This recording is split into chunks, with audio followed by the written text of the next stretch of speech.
Welcome, everybody, to Millennials Are Killing Capitalism Live. It is good to be with you today on this Tuesday at this time. I'm looking forward to this discussion. I really enjoyed reading this book. So, couple things up front, of course, like, share, subscribe, make sure more people see this. We are streaming on the Millennials platform. We're also streaming on everything else with Jay because this conversation kind of spans both. Like, it could go to everything else with Jay, but also Gemma is, a multi-time guest and a good friend. And also, as we'll talk about, she doesn't use like counterinsurgency frameworks within her book, but there's ways that this conversation, I think, dovetails with some of the stuff that we've done in terms of those conversations as well. And so yeah, so looking forward to this. For folks who don't know, Gemma is, of course, the author of The Aesthetic Character of Blackness, which is now out in the world. We don't have to say that as a soon to come book anymore. It's on Duke University Press. You can also download it for free. It's open access. Some people had some issues downloading it. It seems like it works on some browsers and not on others, so try them. But the link is in the show description for that. She is also a frequent contributor to the podcast Sad Francisco, which she will be repping heavily today, and an organizer in San Francisco. So, Gemma, it's good to be with you again. Looking forward to this conversation. Hey, I am repping. You are. You got Gotta the know how hat good my and the camera shirt. is. And the shirt. I know I'm very, very branded up. Yeah, we need to. It. All I know is that we need to at some point finally get millennials merch because we've been doing this for Yeah. 8 years and we still don't have anything. So I'm it's surprised that just doesn't exist. Yeah. it's just too intimidating every time I think about it. I'm like, I don't know where to even start with this. All right. So before we get going, though, you wanted to plug a mutual aid effort today, which you've done, I think, every time that you've been on, which is wonderful. So do you want to say a little bit about this group, and I can share their Chuffed page, which the link for this is in the show description as well. Yeah, this is Dahun Mutual Aid Collective. Dahnun, you can see it, Mutual Aid Collective. It's run by Ghazawis and both in occupied Gaza, and then it's also run by folks outside, of course, because it's hard to get money inside. And they have been doing really incredible work since the beginning of the genocide. And, it goes right to people. It's, I'm not someone who thinks like, oh, we have to be so worried about getting scammed or these kinds of things. But, for people that do have that skepticism, whatever, this is all their work. It's really incredible, important, immediate mutual aid work that sustains folks in Gaza. And it's, it's something we can do, especially this for those that celebrate holiday season where, it feels increasingly empty to buy things, which maybe it always did. And it's a really great way to support folks in Gaza and organizers elsewhere that are involved in it that are doing some incredible work. And yeah, that's please donate and share. You can always repost or retweet or re up on your social media. We appreciate it. Awesome. Yeah, no, thank you for doing that. Um, so I really like the way that you start this book out, and I think it's a good place for us to start this Sure. conversation. So you start with Oakland post George Floyd, right? So summer of 2020. Um, and like you lay this out in the preface, which is called Black Art Against Black People. And this section actually reminded me quite a bit of some of Two Black's reflections. I think he writes some of it in the book Laundering Black Rage, along with Rasul Moat. They co-authored that. But Two Black specifically was, he's a poet, right? And so he's been in the art scene in Indianapolis. And I remember him noticing and talking about how much, there were kind of like these city gigs that were coming up Yeah. and a lot of money, not a lot of money, but money being channeled to Black artists, right, around him, and seeing the way that even sometimes producing like artwork that, has a revolutionary aesthetic to it and all of this, which that's a maybe a contradiction in terms, but we'll talk about that. But um, basically, this is one of the things that drove him to want to write Laundering Black Rage, right? It's like, what are the mechanisms that are going on here? And so you writing about the same kind of thing, thinking about it in also really related to real estate, which I thought was really interesting. And that's a big piece of your book is kind of um, the role of like speculation and all of this Mhm. and and buildings and all of this. But I remember Two Black kind of reflecting upon it as both, confusing and diffusing in certain ways, right? Like it's sort of politically confusing for folks, but also diffusing people, like people who might be involved in, resistance or, protests or organizing, like now are doing these art gigs and stuff like that. So say a Mhm. little bit about what you saw in Oakland in that moment Sure. that relates to the theme of this book. Sure. That's a great place to start. It's kind of where to me the book starts, even though it's not where my research started. My research, it goes back to grad school, and it is more the historical parts you see in the book, but the contemporary was very much part of being an artist, or reluctantly, increasingly reluctantly being an artist. And I'll show a picture of the physical book, which you said is available. I don't want my background to blur it out. On yeah, there's a multiple austerity. You have to cross brand. Um, so there was actually, I don't know if we can. I think I mean, you're probably allowed to put the pictures if you're able to. Sorry, we didn't talk about this because I took them. They Yeah, were I taken I from can the pull those photographer. up. Yeah. Yeah, that might help folks, just because this is the most visual part of the book, I think, for the most part. And what I noticed is immediately following, so Oakland in particular, very similar to a lot of other cities across the United States, was subject to these really, frankly, like kind of autonomous moments of revolt. On, I want to say, like, maybe it was May 28th. I forget what I say in the book, 29th. And this was obviously following the state murder of George Floyd, and it not long after, you see this, some of these photos are taken in, I want to say, September, but I noticed it actually in June, so probably a few days after, maybe a week after this night where, very famous, there's a lot, probably footage online, I've never really checked, but like people broke into car dealerships and took cars, and it was very much a big, depending, moment of revolt. And I think, obviously a lot of these got mischaracterized, or not mischaracterized, but characterized as riots, whatever we want to think about the we don't have like riot respectability politics, I guess. But I think there was an obvious political exhaustion that I also talk about, and the product of kind of what was specifically happening in downtown Oakland, which we can go into.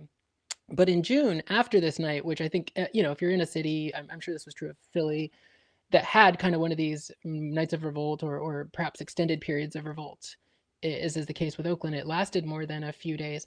You started to see a lot of banks and businesses downtown, what would normally have been, for example, like I think of during Occupy, I've lived here this long and longer, they would put plywood over their windows, so that it was like, we expect people to smash our windows. We're Citibank, or we're, in the kit you showed the picture, a yoga studio in downtown, right? Or we're Starbucks, or some major corporate chain, kind of going back to the WTO, maybe as a sort of relatively immediate moment, being, in the last 30 years. And so they would cover them with plywood. But what I noticed this time, and it's the first time I've noticed it, it's possible it happened during Occupy, but I don't remember that being the case, is that a lot of these businesses, from multinational banks to presumably local, smaller gentrification businesses like a yoga studio, to what I was particularly focused on, the empty, voluminous, empty real estate that occupies downtown Oakland. They were putting plywood, but it was covered with art, I mean, for lack of a better word, and we could call it black art, and we can talk about what, maybe we'll talk about this too. I know you all did like forgeries of memory and meaning, and like Cedric Robbins, like kind of like talking about what constitutes black film or what constitutes black art. And I could also talk about it in the context of the way the book is defining black art to an extent that it gives it a positive definition. But you saw all these kinds of images, a lot of which adopted the sort of radical, or at least, fairly radical in the case of the Stefan one, and aesthetics of like graffiti, of Black cultural imagery, particularly local stuff. We could talk exhaustively about I would actually call it kind of artification, but we could also say representation of the Black Panthers in the Bay and how that's kind of used too, right? So you see like a Black Panther holding a BLM flag as if to be like, this connects the history of the Black Panthers in, 60s, 70s to this moment right now, right? That's kind of, I mean, someone got into an argument with me about one of the editors if that was a jaguar, and I was like, well, actually, Panthers can as well. Anyway,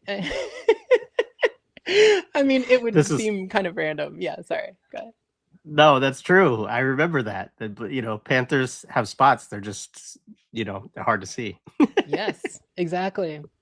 That was like one of those pointing your head memes, like wake, so there, that felt like a very, in what I think you use the word, you're talking about Too Black, talking about it being confusing or diffusing. It's like, you saw this if you were just a passerby, and that's how I kind of tried to approach it. Because when I first saw it, I was like, oh, this is weird. And then, I was like, okay, so what's happening an attempt at kind of, and you saw people try this in 2020. I mean, maybe kind of famously in Portland, for example, of all places. I unfortunately grew up in Portland. We share the Pacific Northwest heritage. And, kind of occupying. Like, is this going to be people occupying? And we could problematize that word, but occupying an area? Is it people trying to come up with a kind of protest zone, or leaving aside the merits of that or not? That's what I kind of thought was happening, but there were no people. It was just the murals. It was like after a while, there were projects that began, and usually they were in different parts of the Bay. I don't want to say these things weren't happening, as I referred to in the beginning of the first page of the book, but there was essentially this depopulated part of downtown that had all these murals, kind of, I would say, like an excessive amount relative to the people you saw. It was like there were more murals and images of Black people than there were of actual Black people. And that struck me as a very immediate way to understand this kind of moment, and both a reaction to this moment, but also kind of what had always been happening and what provoked this, to also kind of think of it in those complex terms, perhaps dialectical or negatively dialectical, depending on how we want to look at it. Like, is that in a way, the plywood was obviously meant to block people from breaking the glass, but then the question was kind of like, why do they need the images? And the images were kind of, these are not targeting people's, for lack of a better word, kind of material capacities, like whether that be a kind of project of folks going out at night and smashing the glass of banks or whatever, which a lot of, say, anarchist folks do, and others, autonomous folks. But it was like, this is obviously meant to target your, for lack of a better word, kind of imaginative space, right? Like, this is meant to be like, oh, this space has been, it was an acknowledgement that the space has been transformed, but it was acknowledgement that the space has been transformed only to reimpose the reason it needed to be transformed in the first place. And it did so through the kind of, I wouldn't even just call it, and this is something the book also pushes against a lot, just the appearance or simulacrum of Black art. It was doing it in a very targeted, I think, kind of deeper way. That is, and I talk about this a little bit, and I think it sounds like in the other book, Too Black gets at this, of like materially funded way of getting at Black art. So to the extent that, like a lot of the US, but particularly, let's say, the Bay Area, has an extensive investment in funding Black art, not to suggest that that's any kind of radical gesture, is debatable, right? There's not a lot of money available for Black artists. So the fact that a great amount of city money, and also through corporations, and it's something I talk a little bit about, but don't exclusively want to talk about, as like institutional funding, which I think could also go to the counterinsurgents angle of it, right? And we'll probably talk about that. Maybe we'll talk about that again when we talk about the last chapter. But I thought ultimately there were Black artists and artists who make Black art, and again, how can one distinguish, especially with this representative kind of project, who decided this was a good idea?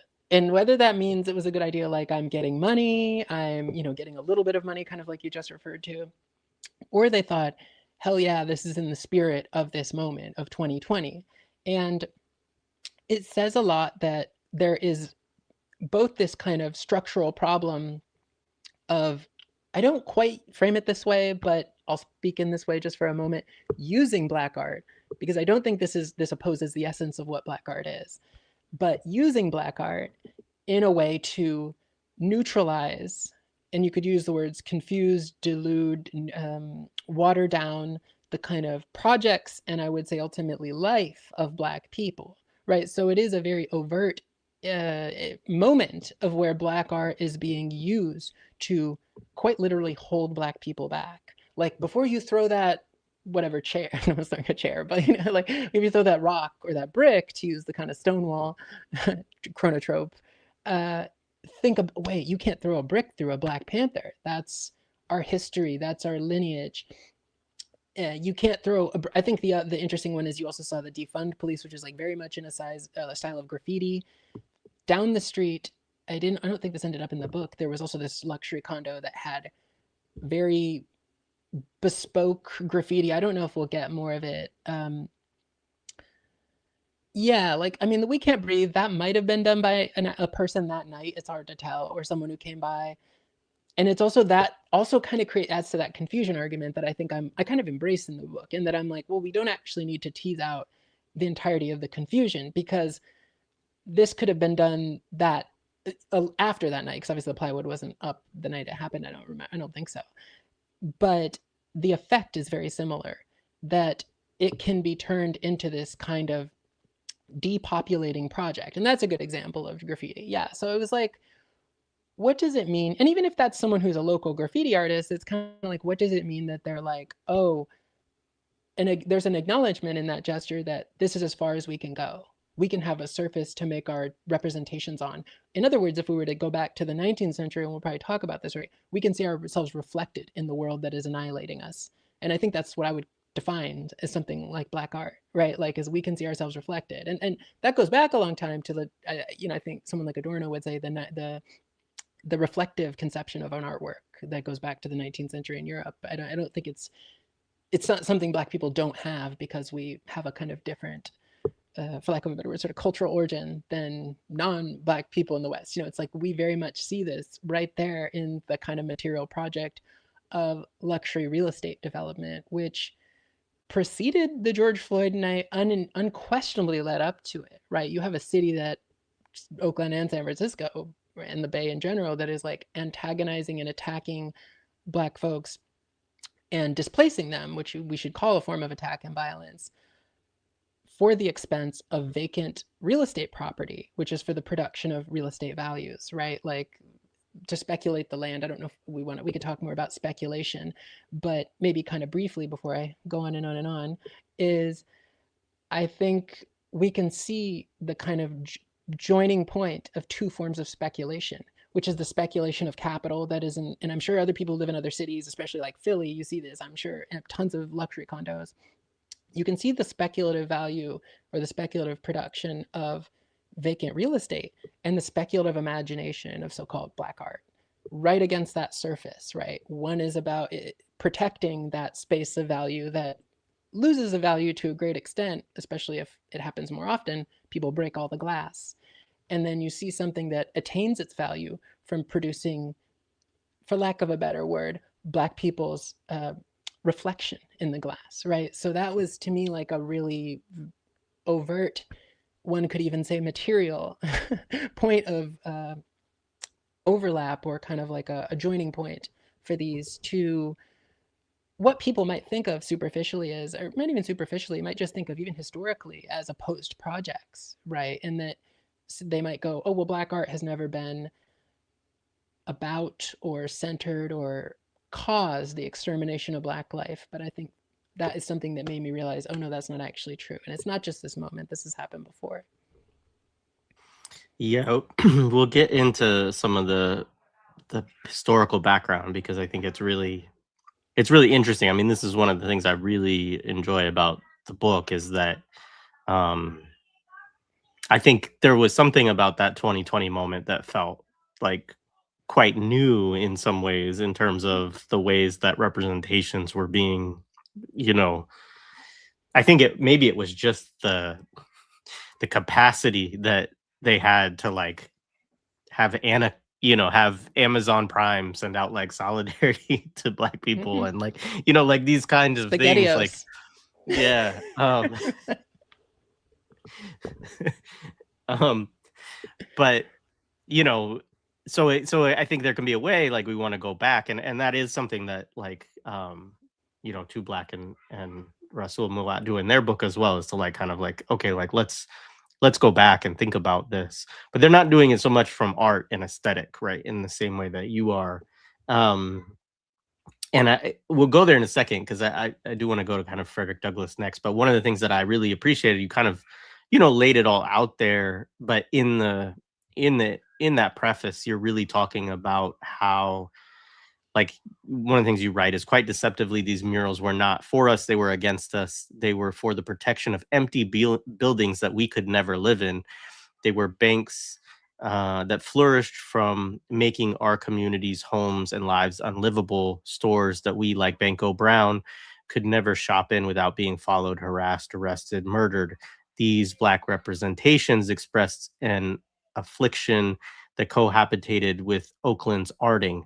Our resounding and our imaging increasingly liberate the aesthetic, they do not liberate us. And there's other points where you kind of talk about this of like just this notion of that yeah it defends like the value of the space, and it's a space that black people can't can't populate, right? And Mhm. um and interestingly too, I think at some point in the book too, you kind of talk about the figure of the black artist, right, as Mhm. also someone who maybe could populate that space as an individual, right? Yeah. Like, if we're talking about somebody who's super successful, right? But that's not something that's going to, allow the masses of black people to benefit from in any kind of way.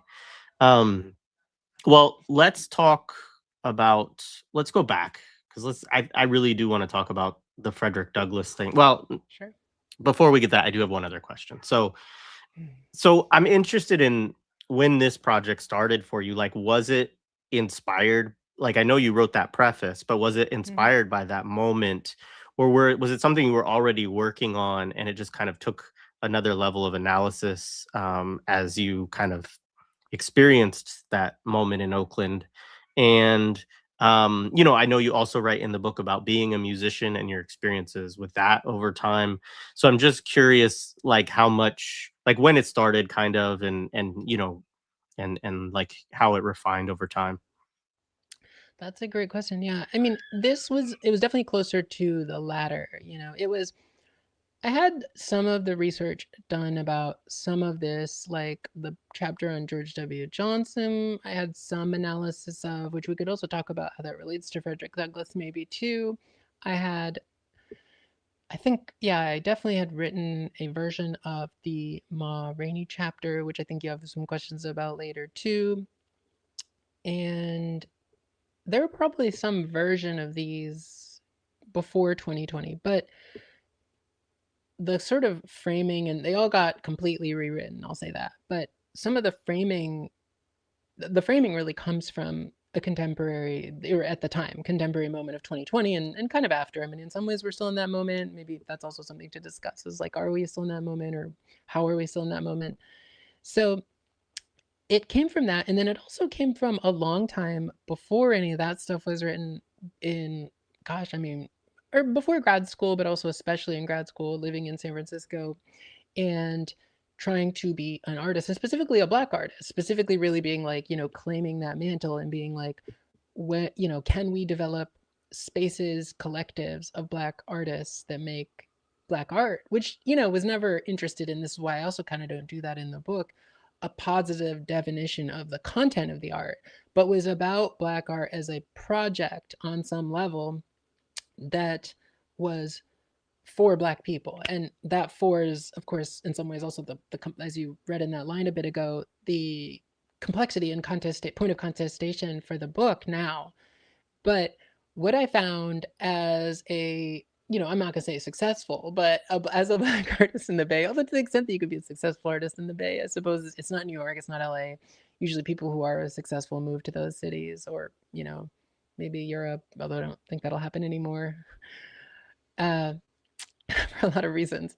Uh, so I found that, it's also helpful to contextualize. This is not in the book, I don't think, in terms of in a broad way, but I'm sure you've had people talk about it. It was kind of this is over 10 years ago, over 10 years ago. This is also kind of the Obama moment. It's the Beyonce moment, I would say, was a big part of it, right? So it really is this moment where Black people broadly, maybe in response to the 2008 financial crisis / Obama, are like brought to be, or are made to be reinvested in capitalism in a way that perhaps they would less have been, had the kind of lessons of 2008 been sat with, or something like that, in a broader way.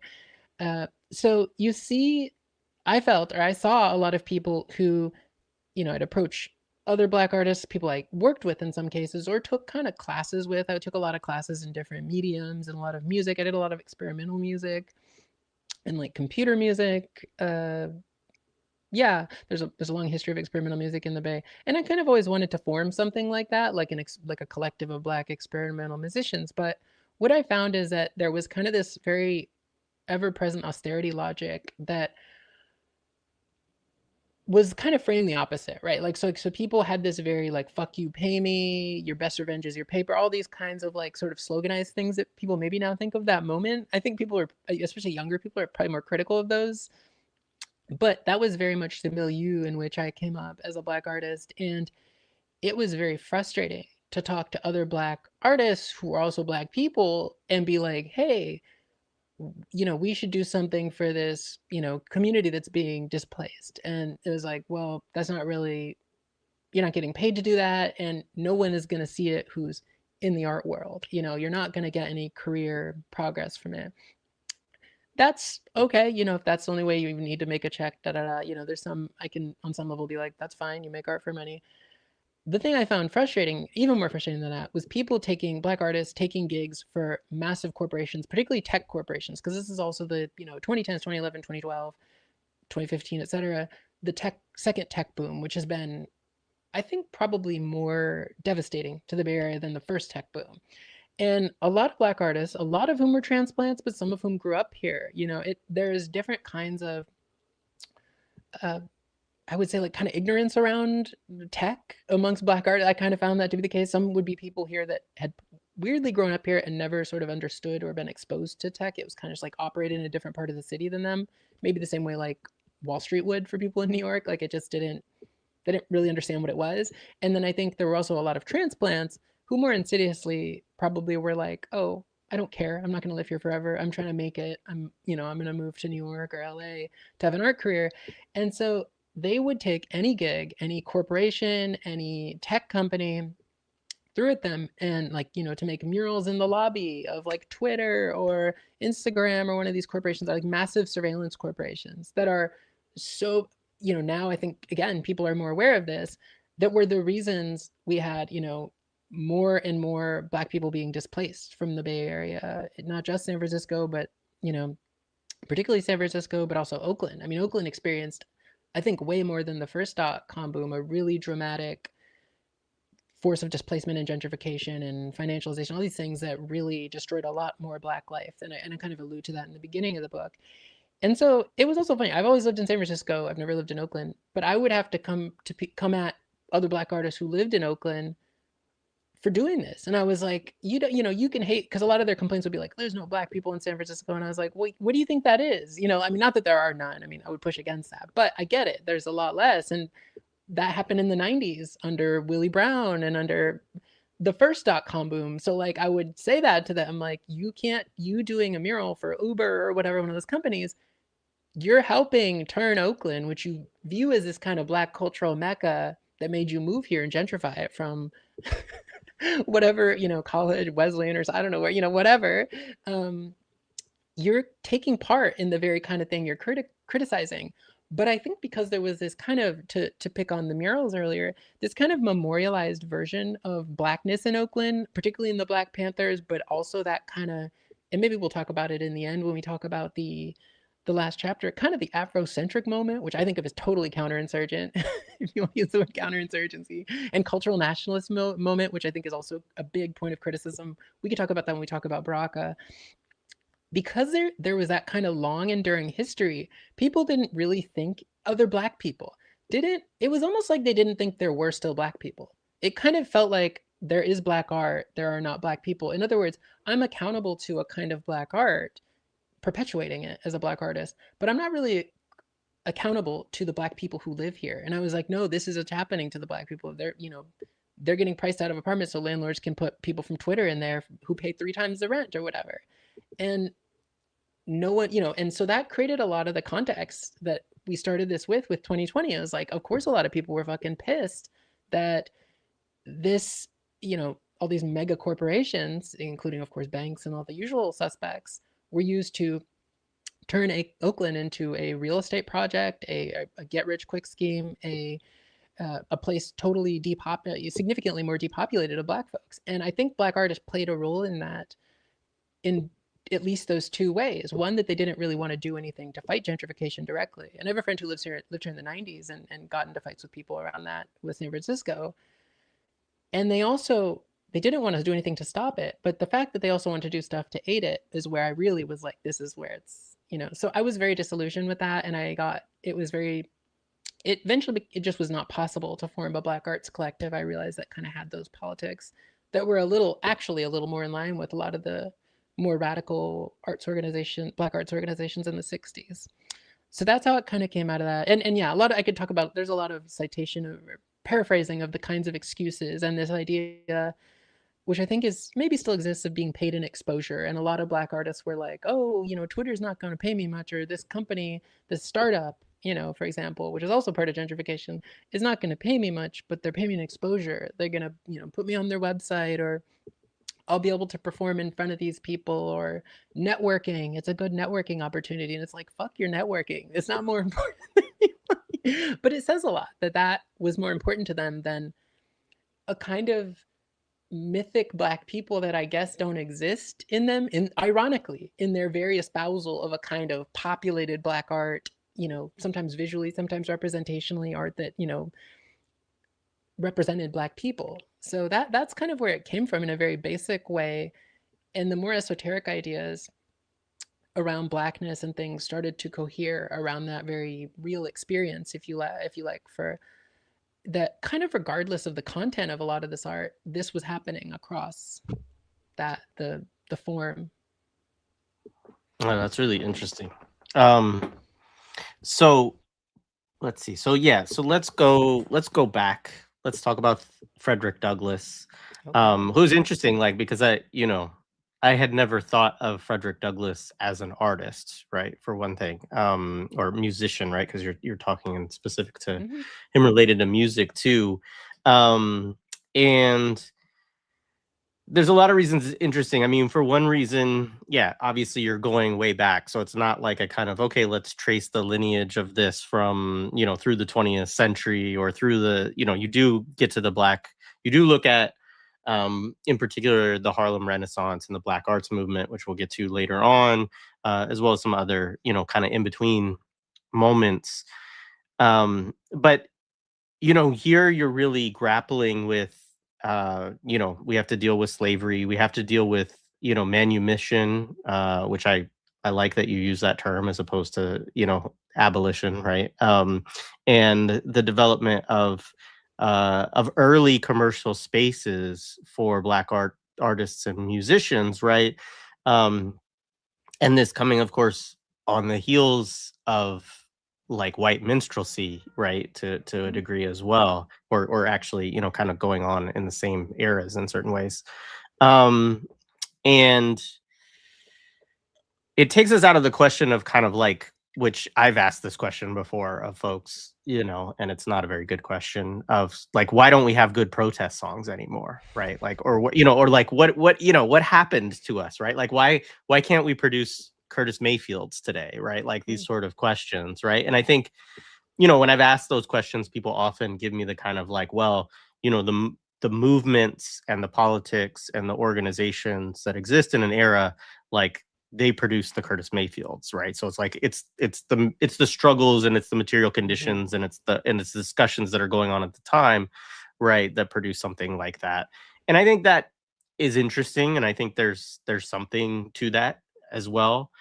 Um, but you're kind of looking at, you know, the beginning of you're also grappling with new forms of like even again the speculation, right, of like, okay, if chattel slavery is no longer going to be, the economic way that we extract from black folks, like Mm-hmm. what are some of the new ways that that's Yeah. going to work?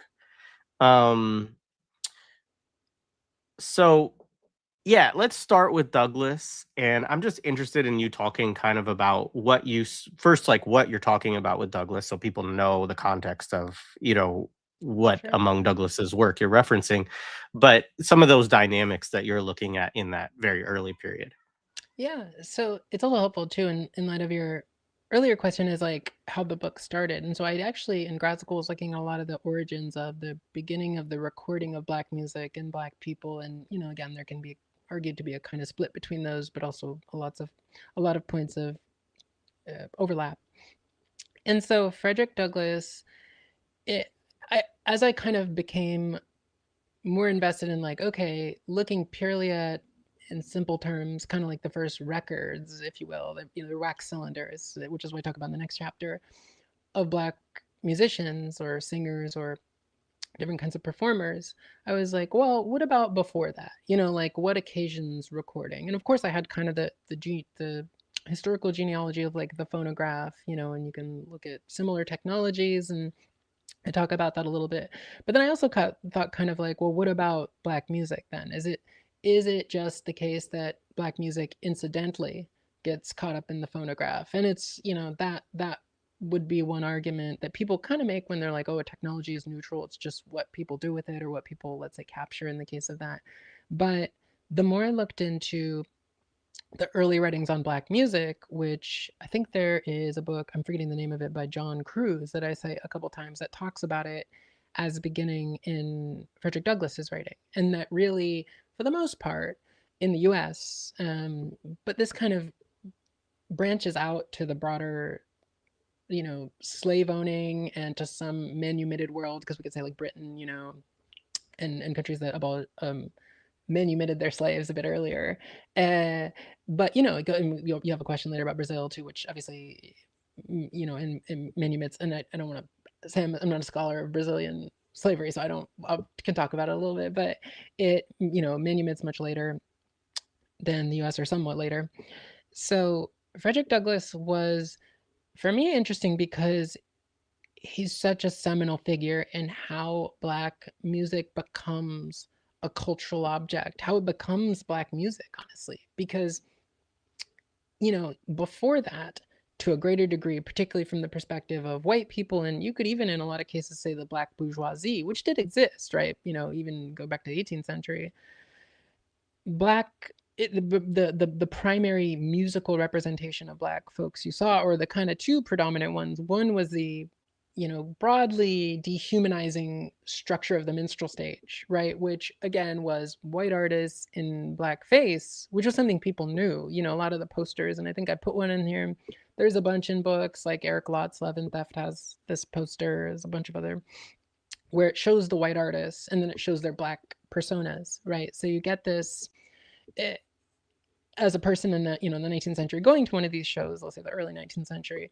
you get this depiction that it's not necessarily, for some it may be, but it's not necessarily that these are real black people. Quite to the opposite, it's kind of like, this is what we can do to black people. It's kind of an extension of the logic of mastery, to use that, I suppose, like the term from Saidiya Hartman, that it's a way of liberating mastery. I talk about it, right? Like, so the minstrel stage is a way, again, we often, I think, as you highlighted why I use the word manumission, we mischaracterize this moment leading up to the 1860s as uh, emancipation or abolition. And I think what actually happens is the forms of domination that are sealed inside the theoretically unique property form of the enslaved are actually liberated, right? And for example, you've had a lot about prisons on the show, so that's an obvious example, right? Where more and more people are subject to these forced labor regimes that were, to a degree, unique. I mean, they exist in other places, but unique to this chattel slavery institution. And so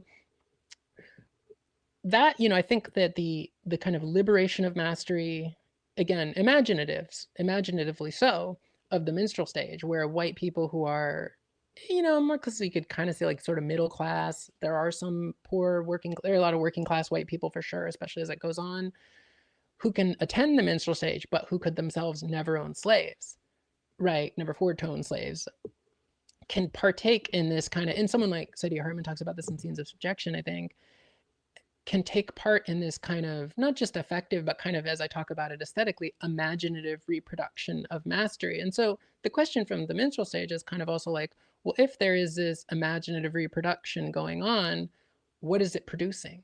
What is it, what is mastery if it's just in your head, or something like that? Not that to speak, complicate the imagination as just in our heads, but and so that is what is a very predominant form of music.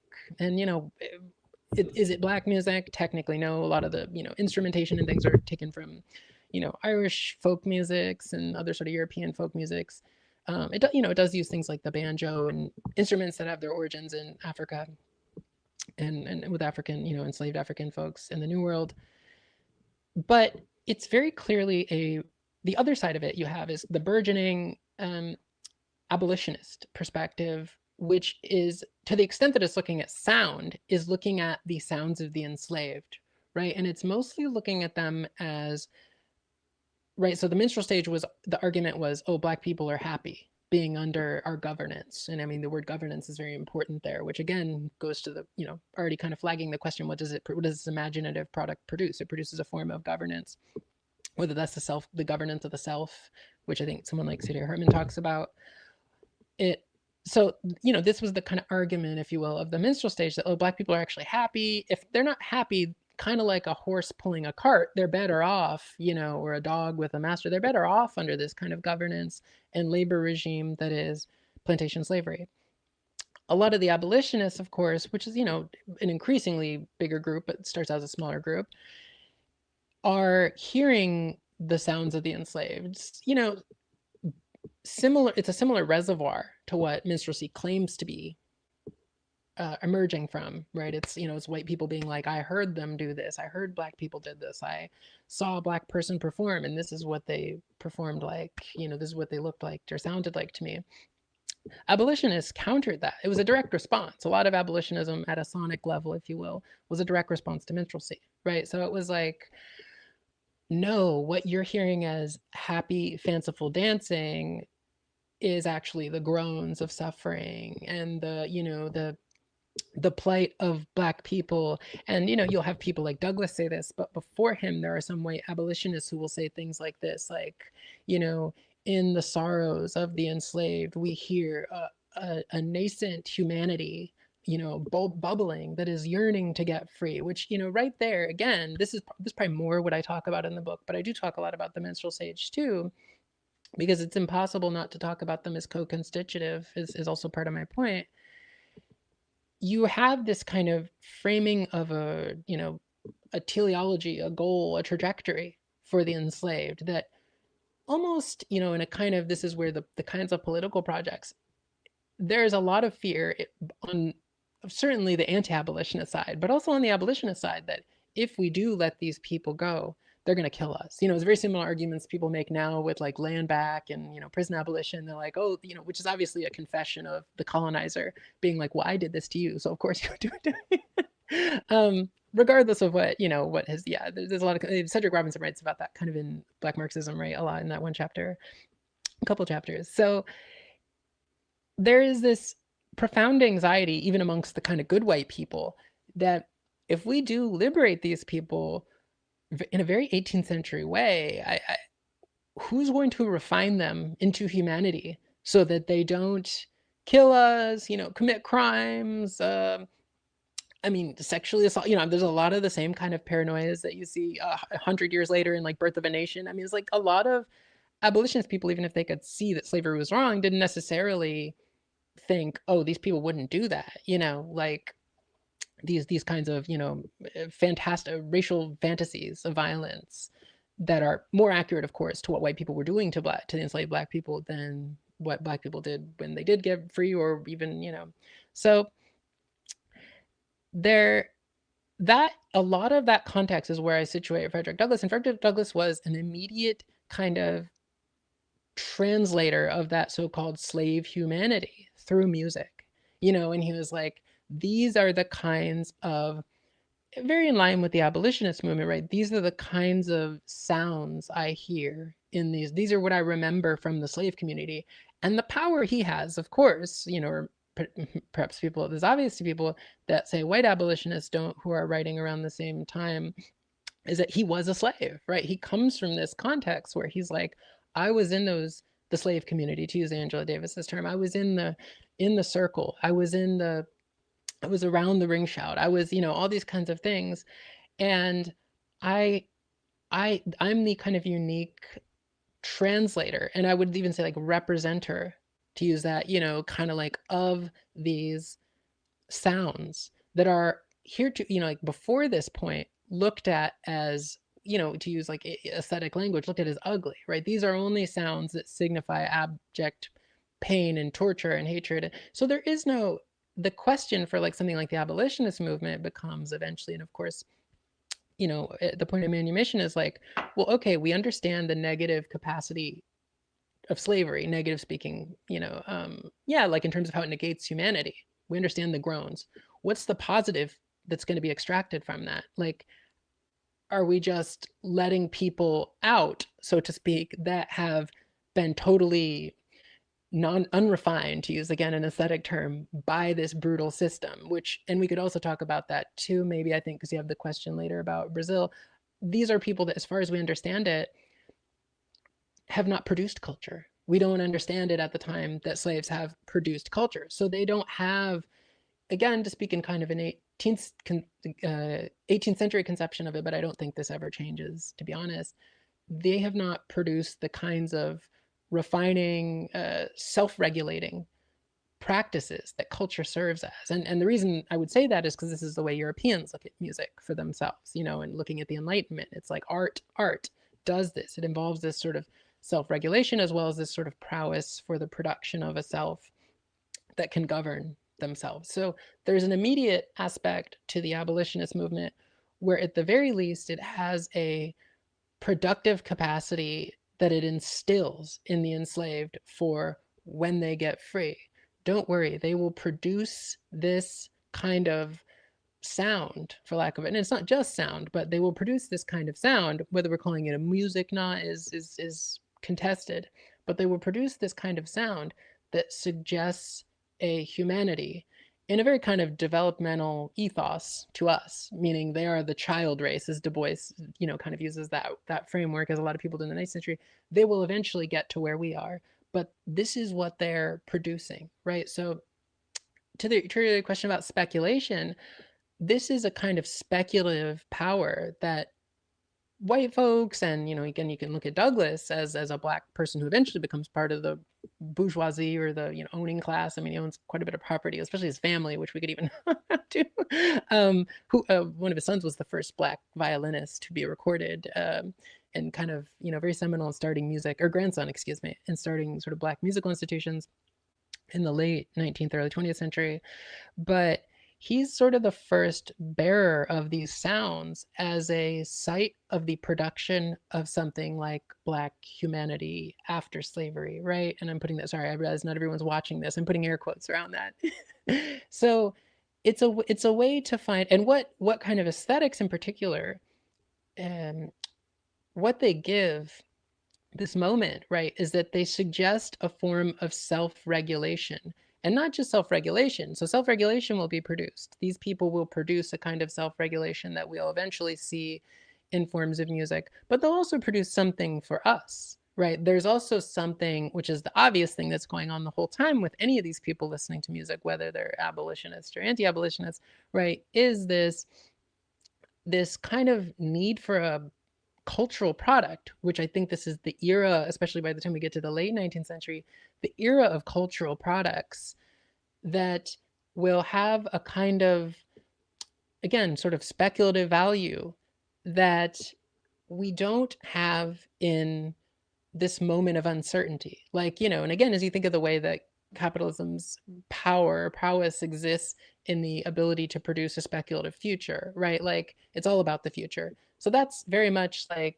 what you see going on with the mid 19th century and Frederick Douglass is like, no, don't worry, these people will, again, they will be up from slavery. They will be, and so I mostly look at like the narratives in the life of Frederick Douglass, which were, of course, big textual points for people like Sadie Hartman, Fred Moten's In the Brick was a big influencing in graduate school and beyond. And so kind of looking at the way that it's sort of about almost sort of the culturification of Black people, if you like. I don't use that word in it, but it is like, how does this become a site to regulate the unknowable, the opaque imagination of Black people, because we don't know we never imagined these people as sentient beings on some level, ambivalently so.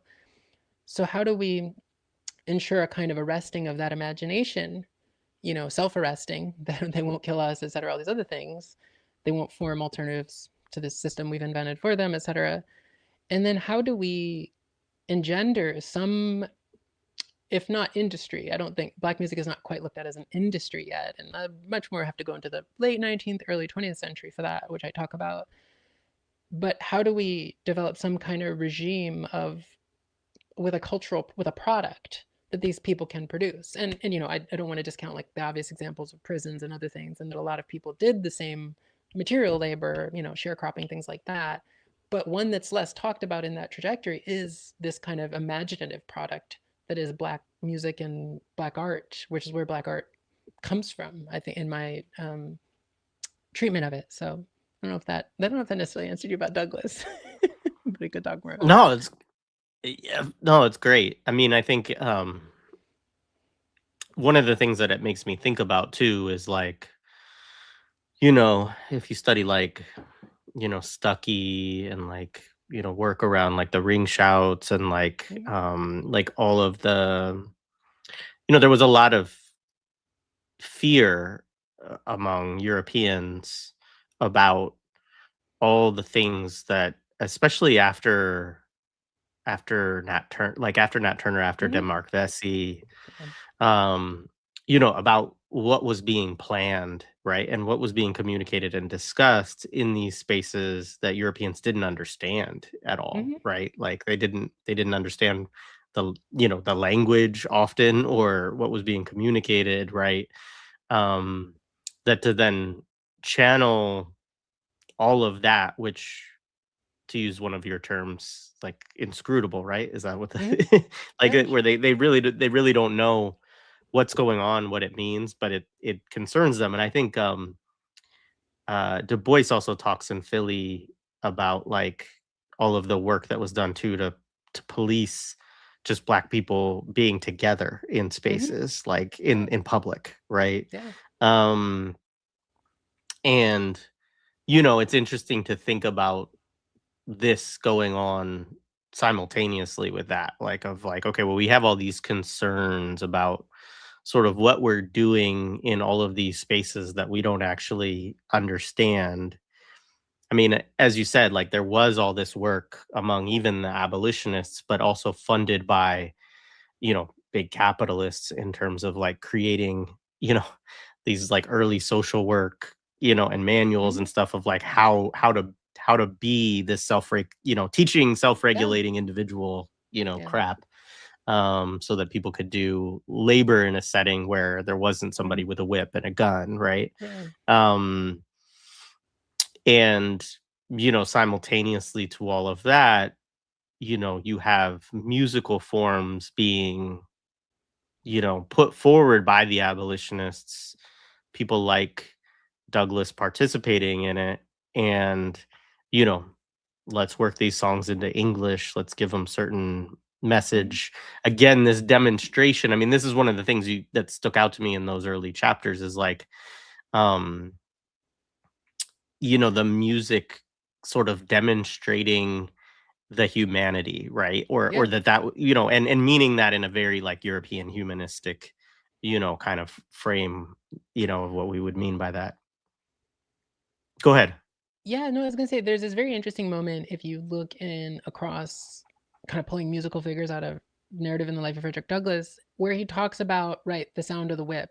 And he talks about, for example, the scream famously in Moon and Hartman talk about this a lot, right? The screams of Aunt Hester. And he talks about that. And he'll also talk about kind of what he perceives as Black musical. He also talks about Black moment, and this is actually, I think, in another writing, talks about the moments of more officialized Black music. He mostly feels like they're kind of he doesn't use this word, but like a kind of false consciousness that slaves are given leisure time exclusively, that the leisure time of slaves is exclusively controlled by the master. And there's an argument around that, of course, that broadly connects it to capitalism because it's like Adorno talks about this with labor time, is that you have leisure time because you have labor time, and to the extent that one occasions the other is the only reason it exists. But he has this sort of idea that more or less all Black sound under slavery is just a product of the whip, to put it simply. And he kind of talks about that as the sound of the whip. And later, when well, not later, but narratively later, when he lands on, when he's enters, he crosses the Mason-Dixon, whatever, and he's in, I think, Maryland. Um, he talks about dock workers, and he talks about like there was such a quiet efficiency to their labor. I heard none of the groans of this pained humanity, and I think it's very fascinating because really what that depicts is that, well, to be an official regulated worker, it means you have the sound of the whip inside your head. I mean, there is the boss, I mean, in a lot of cases, bosses did use physical violence. I mean, of course, especially during this time. That it's funny that he doesn't see that. Like, there's unionization, there's all these things going on that maybe we don't literally see a whip, but there is, weapons being used against workers. But in that moment he describes, which I think, yeah, is in the narrative of the life, he talks about how there's like a quiet sound of their humming and there's like music going on in their head that keeps them working. And it's funny that he doesn't assume that's a kind of whip, right? So it is very much to your point about the self-regulation. He's like, the goal of his kind of Black historical laboring subject, right, is someone who, he's got the cop in their head. He's the no Black anarchism, so it is like someone who's like, they have internalized the whip. You don't need, there's something, again, very 18th 19th century aesthetic. There's something very ungainly, they'll use the word when they describe melodies, because ungainly about the whip. We don't want to see the violence that makes labor productive during slavery. And almost that's the most upsetting part, which again, you could think of the trajectory of capitalism, right? Where people, and I talk about this in the trajectory of the book, right, that the whip is beautified. That's what gets liberated from slavery. And not just against Black people, but against everyone, right? Is that we have these regimes of labor that are meant to look nicer, if even by virtue of them being disguised totally from us, like in factories and places we don't see,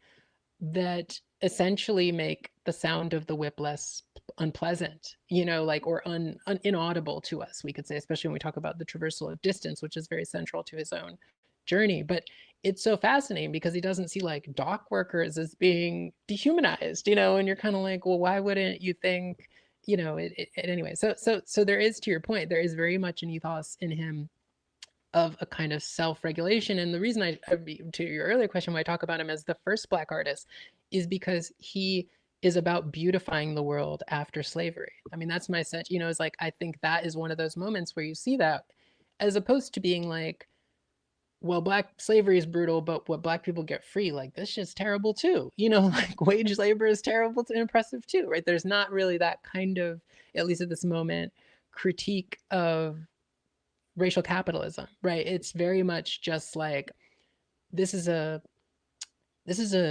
barbaric, we could use the word, right, in the terms of the West is always against barbarism, to the extent that barbarism is always a thing of the past, right? Or always trajectory, in terms of geographical trajectory, something down south, right? Like, it's not, there is no northern barbarism for the most part to him, because there's that quiet self-regulatory whip inside the head of these workers, so yeah. Yeah.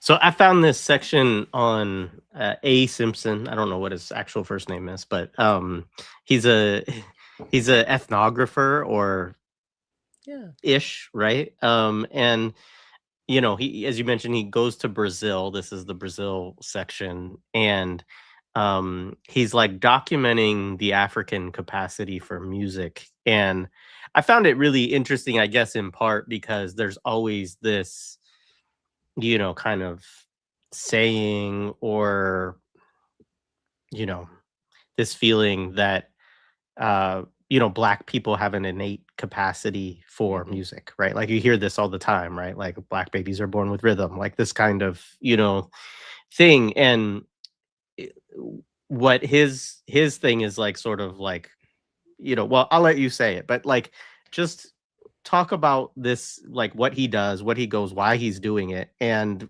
kind of what meaning you draw from this, story. Yeah, I could totally. I think that's a good thing to talk about. It also repeats as a figure, which I'm glad you brought in the contemporary example because there is. So the minstrel stage, the argument of minstrelsy, but also it wasn't that different from, in a certain kind of way, the argument of abolitionists was there is this kind of innate capacity in Black folks to produce music, which has a part to do with this sort of like intentionally produced inscrutability that you're referring to, right? Which is some of which is, kind of a simple way, like a refusal, an invested refusal, and not seeing them like us. Certainly that's in there. But it also, as I try to kind of look at it more, like what you're saying, is an invested authority about what kind among them, not the only kind, of course, but what kind of labor these people can do, particularly in a kind of public setting. Like, again, because that being, as you alluded to, a kind of, to this day, fear of Black people being in public. um, and so in that, one of the proclamations, or one of the claims, sorry, of the minstrel stage was that, like, well, Black people are inherently more musical. And, I kind of talk a little bit about the 18th, 19th century conception of like these kinds of hierarchies of being, where music was looked at as a much more, a lower form of development as far as people's capacities for sentience and reason, and I mean, this is really very Platonic, if anything, too. You go back to the Greeks on some level for like people like Hegel and that are talking about this. And so to challenge that, because there is, especially as the minstrel stage kind of winds down as being as influential, I guess, in the night, by the time you get to the 19th century, late 19th century, there is this um, this quest by some, to contest the idea that are Black people are inherently musical, right? Which is what this Simpson person studies, and part of that is also, as because he's going to Brazil in, I'm forgetting the year off the top of my head, but I think it's after the manumission of slavery in the U.S., but before it in Brazil, and or close to the manumission of slavery in the U.S., but before it in Brazil. And the other it's reason, it's a 1868 article, right? so yeah. Okay, so just after, right after the end of the Civil War and stuff. So the other part of that is too, is we're starting to see in Europe and amongst Europeans by the middle late 19th century that music, and I mean, I talk about someone like Nietzsche is a great example, probably the peak of this example, right? Music is becoming actually a the most human thing, right? Like it's the most human site. It's the most central site for the reproduction of humanity. And there's a couple of Nietzsche quotes I use that reflect that, right? So it's also this moment where, in a certain way, as culture becomes broader and is something that's both contained and both possessed by the aristocracy and the kind of maybe burgeoning nouveau riche is a little bit early for that, but there also becomes this kind of guard against, like, well, actually, can Black people make music? Because to say that, to admit that, means they can make culture. And to your point, I think it's such a funny moment because, and this is why the book is, to your earlier question, like what made me write it, is it, I kind of view it as very much a history of the present in this way, because that is still an argument. I mean, you can look, like, there, it goes both ways. There is still an argument about like whether Black musics are serious forms of music, or whether Black art is a serious form of art. You guys do the film one a lot, like whether Black film is a serious. It's a little different with film, I think, for a lot of reasons. But and so there is, on the one side, this this path towards humanization and a so-called serious art, which has a lot to do with sentience and structure and musical structure. Can Black people, are they actually applying musical structure to the sounds they made? Especially because not long ago, at the same time, abolitionists are saying these sounds are emanating from them spontaneously, almost like, you know, people talked about jazz like this, like Ben Sidran's jazz talk, where it was like, oh, Black people just talk like jazz, you know, or when we were growing up, I feel like it was like, oh, Black people just rap naturally. They don't, you know, as if they weren't practicing. I was like, well, I don't rhyme when I talk normally, but it's very much like an 80s, 90s kind of discourse, maybe into the 2000s, where it was like, oh, you know, they just, that slang just flows right into rap. So Yeah, that, and just the point quickly that you make too yeah. about whether it's music. I mean, that was heavy with rap for people who Oh, weren't yeah. there in like the Yeah. 80s and the 90s. Like it Yeah. was there's a long time where people would just like refuse to accept that it was like a Yeah. legitimate form of music. So yeah. Yeah. And right, that's exactly. And I mean, that was a big, you know, Hot 97 wouldn't play it until like the early 80s. You know, they said for people in New York, we have to have a New York reference. We have hip hop. A friend of mine would hate that. But yeah, that, and I, you know, so the other reason I bring that up in the context of the book is I'm also like, to put it simply, I'm like, well, of course, this is a kind of trap, because it also is, to the earlier, the way the conversation started and the way book starts is like, well, what's the point of it, what is the goal of an art? I don't, you know, but this would be maybe a way to talk up. We could talk about this again when we talk about the Harlem Renaissance, because this is absolutely the project of the Harlem Renaissance, is to refine an art or arts. But so that's one argument. The other argument, of course, back to the, what you alluded to, is the kind of anti-abolitionist, but I think that, you know, it's a cross perspective of like, oh, Black people are naturally musical. You know, it's very similar to the way we see this repeated as a figure of their kind of, almost like, this is the, you know, you have to, this is also the era, not that it's ever ended, but the era of kind of eugenics and other things, and this idea that people naturally produce things that kind of reify their station in life, right? Like naturally producing criminality, naturally producing. So this is also what these kind of debates hinge around, is like, can these people actually produce music? And it goes right back to Frederick Douglass, where it is also, can these people attain a kind of humanity if they can produce music? Is that what it means to acknowledge that? Um, and there's this person, A. Simpson, who goes to Brazil, and is, I mean, I could read the little section because I have it pulled up, but he says, it has been a common idea for many years, accepted without examination or proof. This is very rational language of application, that the Negro was essentially musical in nature. So again, that kind of terminology, we now venture boldly to assert that the claim is unfounded in fact, and that while the Negro possesses capacity for acquiring certain degrees of musical knowledge, which he gets from his organ of imitativeness, which is, there could be a whole thing written about, I do write about that in the George W. Johnson chapter, he has in his native state, to which only we must look in examining the question, no idea whatever of music, so far as melody or harmony is an essential ingredient of such a quality. So there is, this is, you know, the other reason I put it is that this is an early form of ethnomusicology, right? Like, depending on what people characterize as the origins of ethnomusicology, a lot of particularly American ethnomusicology is built up through the study of Black people and Indigenous people, very similar to American anthropology, right? So there is these, I kind of think of this as, there are sort of recurrent moments, you know, if one wanted to think of it dialectically, but I think it's part of a long process.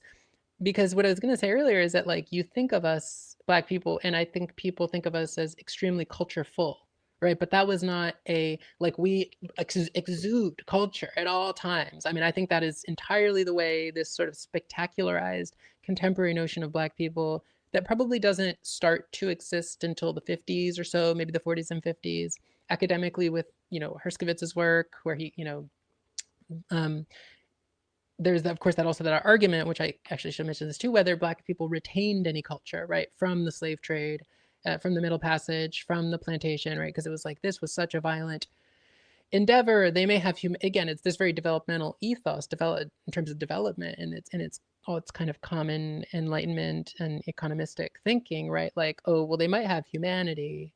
We're acknowledging that in 1868, or starting to, but do they have the highest forms of humanity, which are increasingly these notions in a 19th century conceptions? But again, I think people still think this way, of culture, right? To be able to produce culture is this kind of pinnacle of human being, to use it and framing it that way as a practice. And so you start to see these kinds of debates now that we've, to think of it linearly to the extent that it is, that like, okay, they have humanity, but do they have the ability to produce culture? And again, I think it's an interesting one because that is always written in these kinds of intra-institutional complaints by Black artists, which are like about they don't see my art as real art. It's very much like, to put it super simply, is like a white validation thing. It's like, then don't make art there. I don't like what. It's always a very easy answer. I know you have Ntume on a lot too, so talk about that kind of thing where you're like, how much of your life is oriented, and like energies and imaginative space is oriented towards proving this kind of rationalized capacity to make this thing for these people who are destroying people like you, but maybe they're like not destroying, you're the one that made it out, again, Frederick Douglass, so you're not quite being destroyed in the same way the rest of us. You're kind of, or Fanon, we can think of in a certain way, talking about this kind of predicament. So that is one of the reasons I kind of talk about that. And then I also kind of talk about the, how if we look at this moment, like he records a lot of the sounds of these rituals in Brazil, and he's like, he records the sounds as like these sort of pre-linguistic sounds, we might call them. And then he's like, well, these aren't music, which, of course, to our 21st century understanding of music, we could be like, well, why not?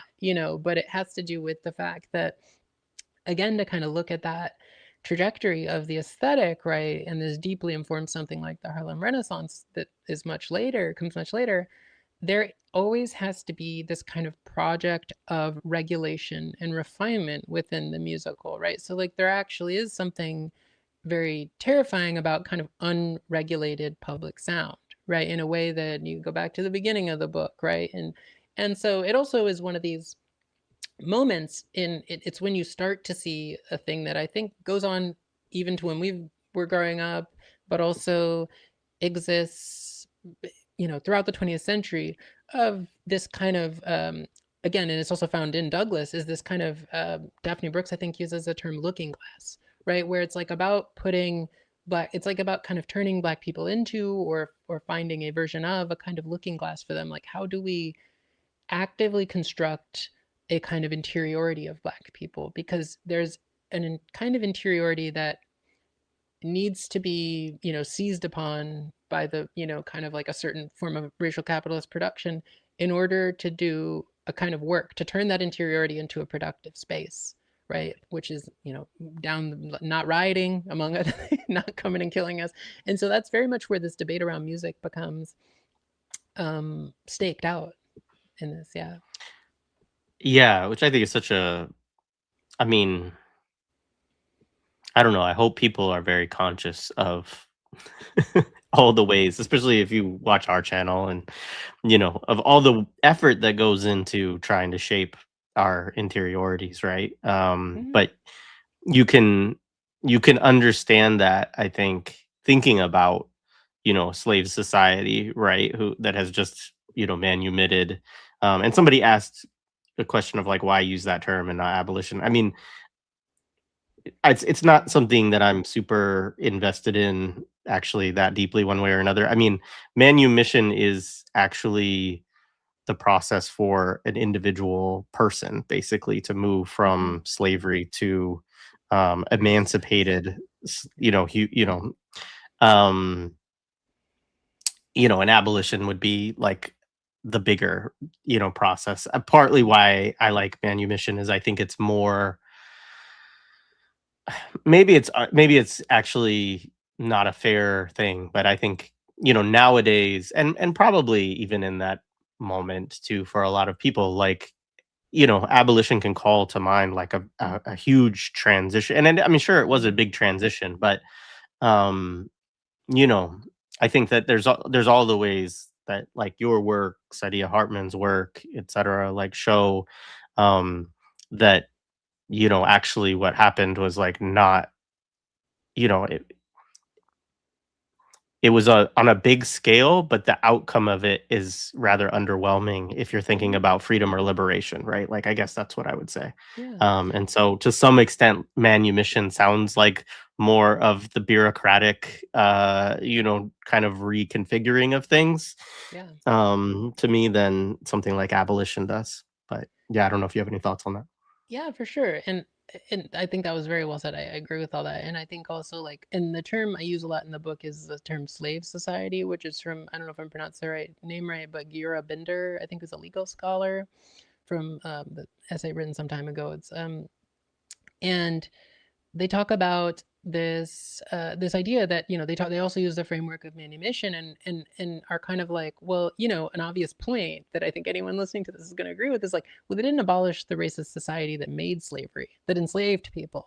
you know all the same families were wealthy, all the same, you can draw a line back to those families owning, whether moving to the colonies or moving back to Africa, so to speak. I mean, if anyone went back to Africa, was during the 1880s, and particularly the breaking up of Africa by the European powers. And so, there is that immediate point. And the other way I talk about it a lot too, to that effect, is that in a lot of ways the slave society was not abolished, it was liberated.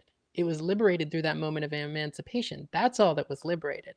People may have been manumitted in that your legal status changed individually on certain levels.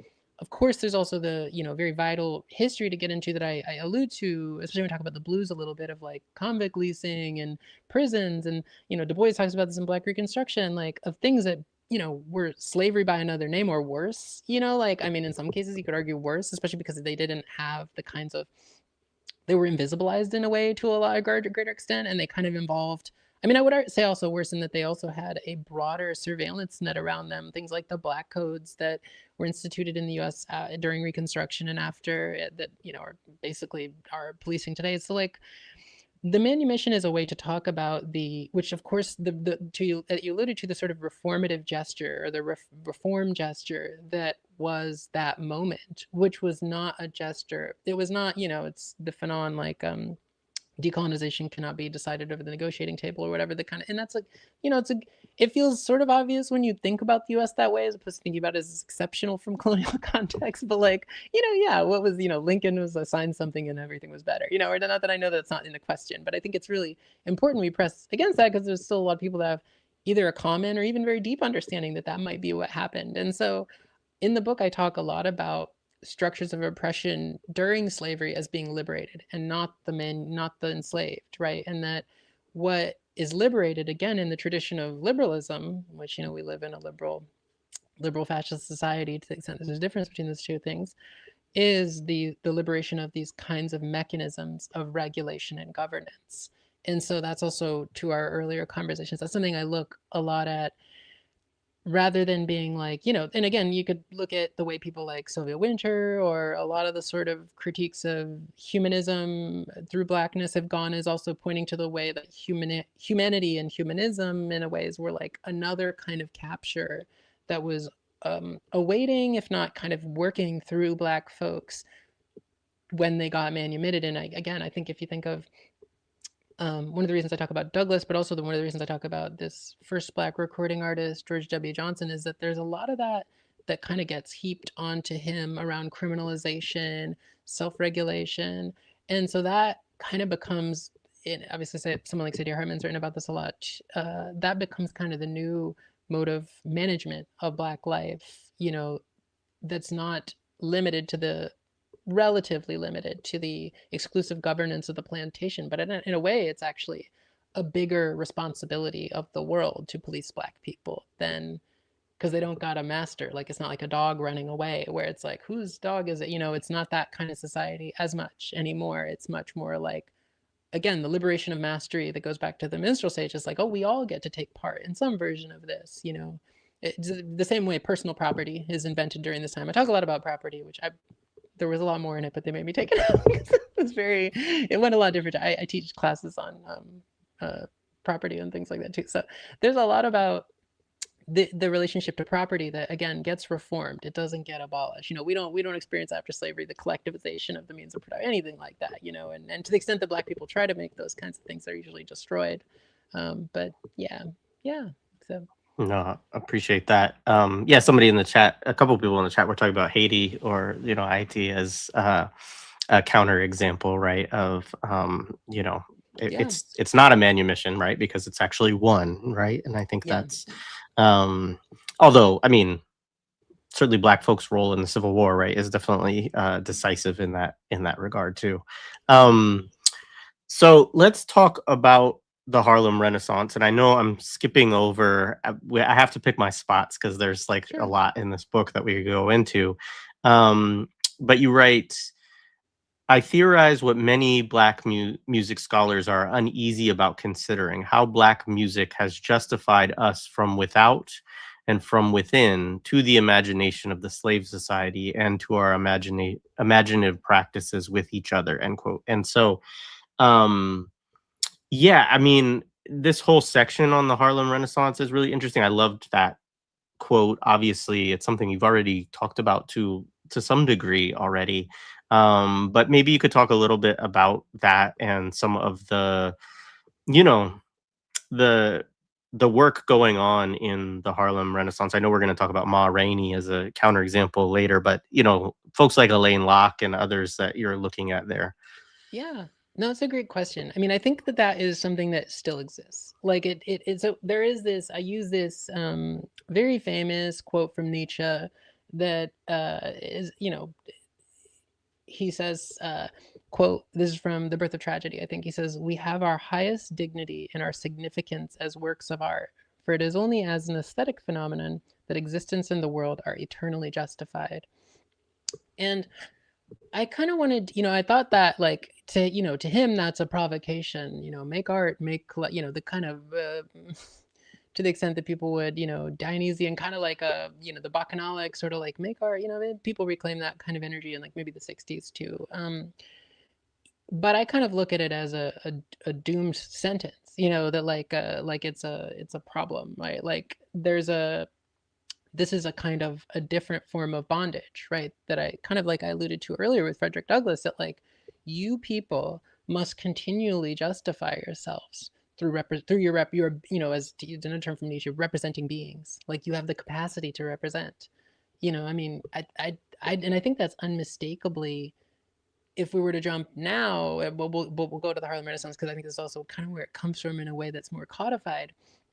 This is unmistakably the way we look at so-called conversations about representation, right? And I'm using scare quotes around representation. I guess I don't need to use quotes. It is the way we talk about representation. So these lines by Nietzsche, they're written like I think I'll say is 1870s, 1870s, 1880s, before the Harlem Renaissance. But I think it's very much that period, and you see this in someone like Du Bois's early writings. I think they become more complex, and I can talk about that too, like in the 1920s. But in something like The Souls of Black Folks, there very much is this grammar of like civilizational language that you see in also someone like Locke, really anyone in the 19th century who's writing, I think, like including Marx. Like, I mean, there's these kinds of developmental logics of people that, of course, get applied negatively, meaning in terms of negation to like indigenous and Black people. But you see someone like Du Bois in The Souls of Black Folks talking about like this child race, right, which was a common phrasing at the time. And how are we going to kind of prove ourselves to a broader society? But also, there is a sense of proving ourselves to ourselves. But I don't think that's, I mean, I sort of, as you alluded to in that quote, we don't ever get, there is no, it's much more murky. We can go back to the way we started this conversation around the murals. And so, you also have to think about this time. This is, so you see kind of this breaking down of the aristocracy. You see this liberation of the idea of culture in the 19th century and certainly in the 20th century, where you also start to see the invention of something we would maybe kind of call the middle class being, like in the US at least. And so you see the capacity to produce culture being liberated, right? Which is also a way to talk about, maybe we could call it liberalism, or we could even allude to it neoliberalism, depending on what we think is like kind of liberalism from above, right? It trickles down, so to speak. The capacity to produce culture trickles down in this case, to the extent that it's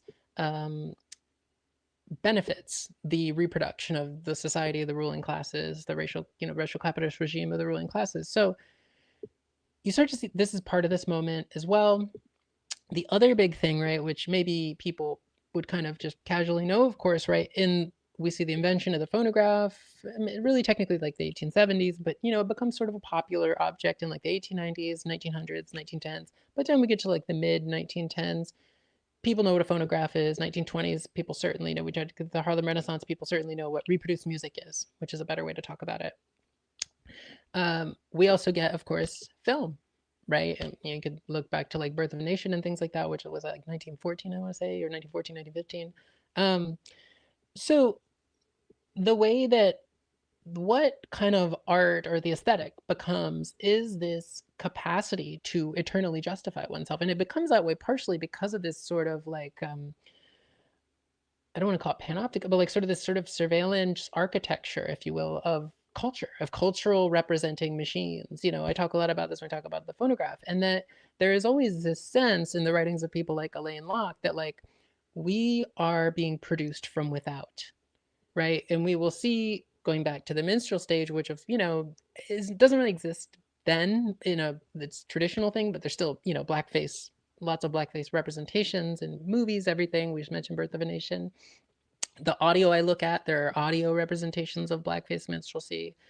Um, these are the kinds of things that Alain Locke will, of course, point out as like, well, this is the problem, is that we are being justified from without, meaning from outside our community, not by, I mean, there are black people doing blackface, but, people who are not part of this kind of project, that's not just the Harlem Renaissance, but this kind of project of representation that the Harlem Renaissance I look at in a lot of ways, I think it's more complicated by its artists, some of its artists, than it is by its sort of pontiffs like Alain Locke or even to some degree Du Bois, although he has some interesting ideas too that I talk about. But the project of the Harlem Renaissance I look at a lot is this way of internalized justification, right? Like a little like we saw in Douglass, right? Like how do we produce a positive engine of imagination that proves, if we go back to that writing the Simpson example, there's a lot of this like proof, evidence, facticity. How do we create things that prove and kind of eternally justify us, which feels like a very, artistic term in a romantic sense of eternal art. How do we create things that prove us to the society from without? And then a lot of something that Alain Locke's going to talk about is also, again, kind of riffing off of Douglass, what can kind of justify ourselves within our community, like not so much being accountable to our community, but what can be produced aesthetically to refine the unrefined among us, right? So like the black people, to use that term from Saidiya Hartman, who's talking about this, the Philadelphia Negro, which you also referenced earlier, these kind of unruly black folks, who are in a number of ways have a kind of public ungainliness to them that, again, we could look back in the way black people were talked about during slavery, that must be refined, with this kind of aesthetic education, which will serve, again, we could also call it policing, right? But there's ways in which I make that obvious connection, which if people go back and look at something like, I think quoted at the beginning of the book is Michel Desartaux, the French author, and he talks in, I think, one of his books about history about like the term policé being connected to ecclesiastical culture. So the people who had culture were the people in the church who could police other people. Like, you're not wearing your robes properly. You're not, these sort of sumptuary things. You're not, playing the right music publicly. You're not. So it's not far to say, and that's sort of one of the paradigms I look at the Harlem Renaissance from, is that the sort of spokesmen of the Harlem Renaissance become these kind of people like, how can we use culture to police our activities into a way that, it justifies us from, and I use the word justification to also complicate this idea of justice too as a goal, but how can it justify us to other people? In other words, the big fear, even in the Harlem Renaissance, and certainly you see this in Du Bois, is like, I can't pull the quote up right now, sorry, but it's like, where he's like, if we don't do this, lest we be consigned to slavery, is a frequent expression. I think he even says that in Black Reconstruction, which is written a bit later. And so, so like, there is a constant sense that if which I think is a very, it should say a lot, but I think this actually does still very much determine Black folks' ways of being in the world in a way that, like, the idea that being subject to a wide scale structural oppression, this goes back to the manumission question, is something that can be obviated or confronted with our sort of internal policing. And that, you know, if we didn't do that, we might be justified in the kinds of things we would, of course, just understandably view as a punishment, which is, you know, enslavement or other sort of similar forms of subjugation. So that becomes very big for someone like Locke. And the interesting thing I talk about with him is that he talks a lot about that justification as having a value, because he's very much like a value thinker. He's kind of influenced by, like, not so much what we maybe would folks would read on the channel, like, you know, continental sort of thinking, but also by like a lot of the British philosophers and people like that that he reads, and like William James and people like that, who's really big in the U.S. at that point or around that point. And so there's very much this notion that that internalized capacity to justify ourselves is itself a value. And I think that this is where, if I were to speak, and this is not super radical, because I think most people in that study Black art in the US would kind of locate the Harlem Renaissance as the first big moment of Black art, even if it's not literally the first Black artist. They would kind of traditionally study that moment, and then they would probably go to the Black arts movement. Maybe they would talk about the 30s, which is interesting too. But yeah, so that's kind of the way I frame the Harlem Renaissance, is like thinking about, again, in terms of its sort of bourgeois discourse, but also the I mean, you know, this gets built into a lot of institutions, that some of which still exist in places like New York, of like refinement, education.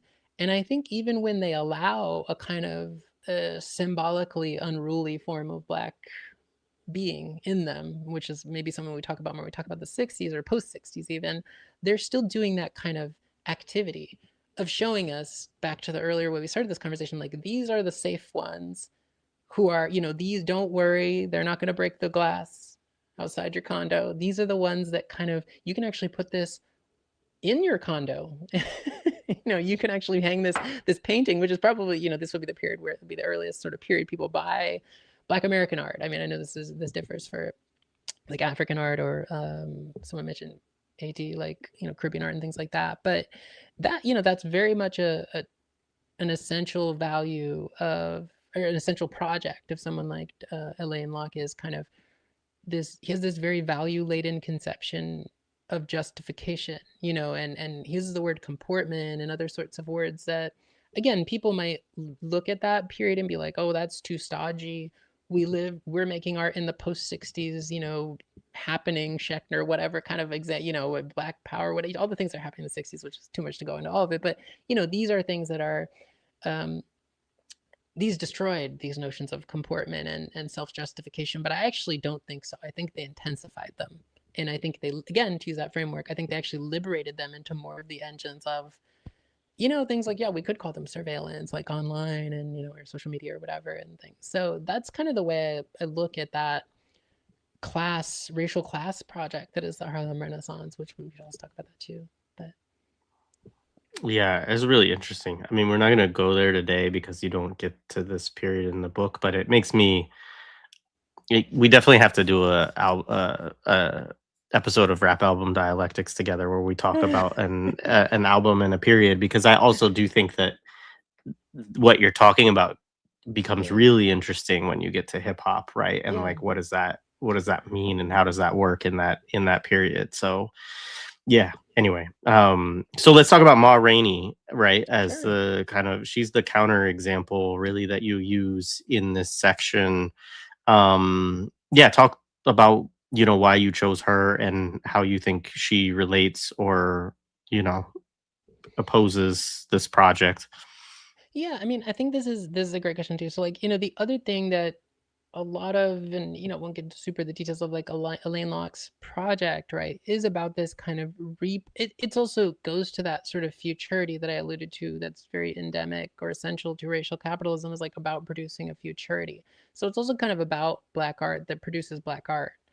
You know, and I mean, this is also a way to think of like canonization and institutionalization of Black art, which has to be talked about at this time, which the, you know, again, the Harlem Renaissance is very influential in, if not in just founding organizations, but kind of putting together the ethos by which organizations are founded. If even in places that have been founded after the Harlem Renaissance, there is that kind of veneer of justification. And so Ma Rainey is really interesting to me. I mean, she is a Black, queer, maybe we say gender nonconforming, kind of artist.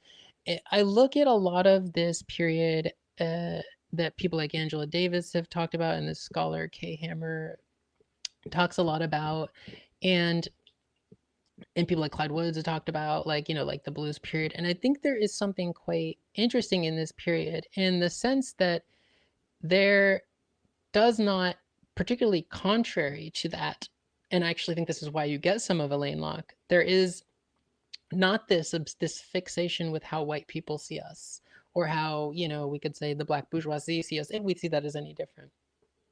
There's much more kind of an internal form, almost kind of a material of relationality going on in a lot of these performances, which you can look back at this period, and it's not like this never exists after it, but it's one of these moments which I think we can also understand some, if not a lot, of the Harlem Renaissance as a response to, too, which is another way to think of the policing aspect of the law needing to be laid down against the transgression.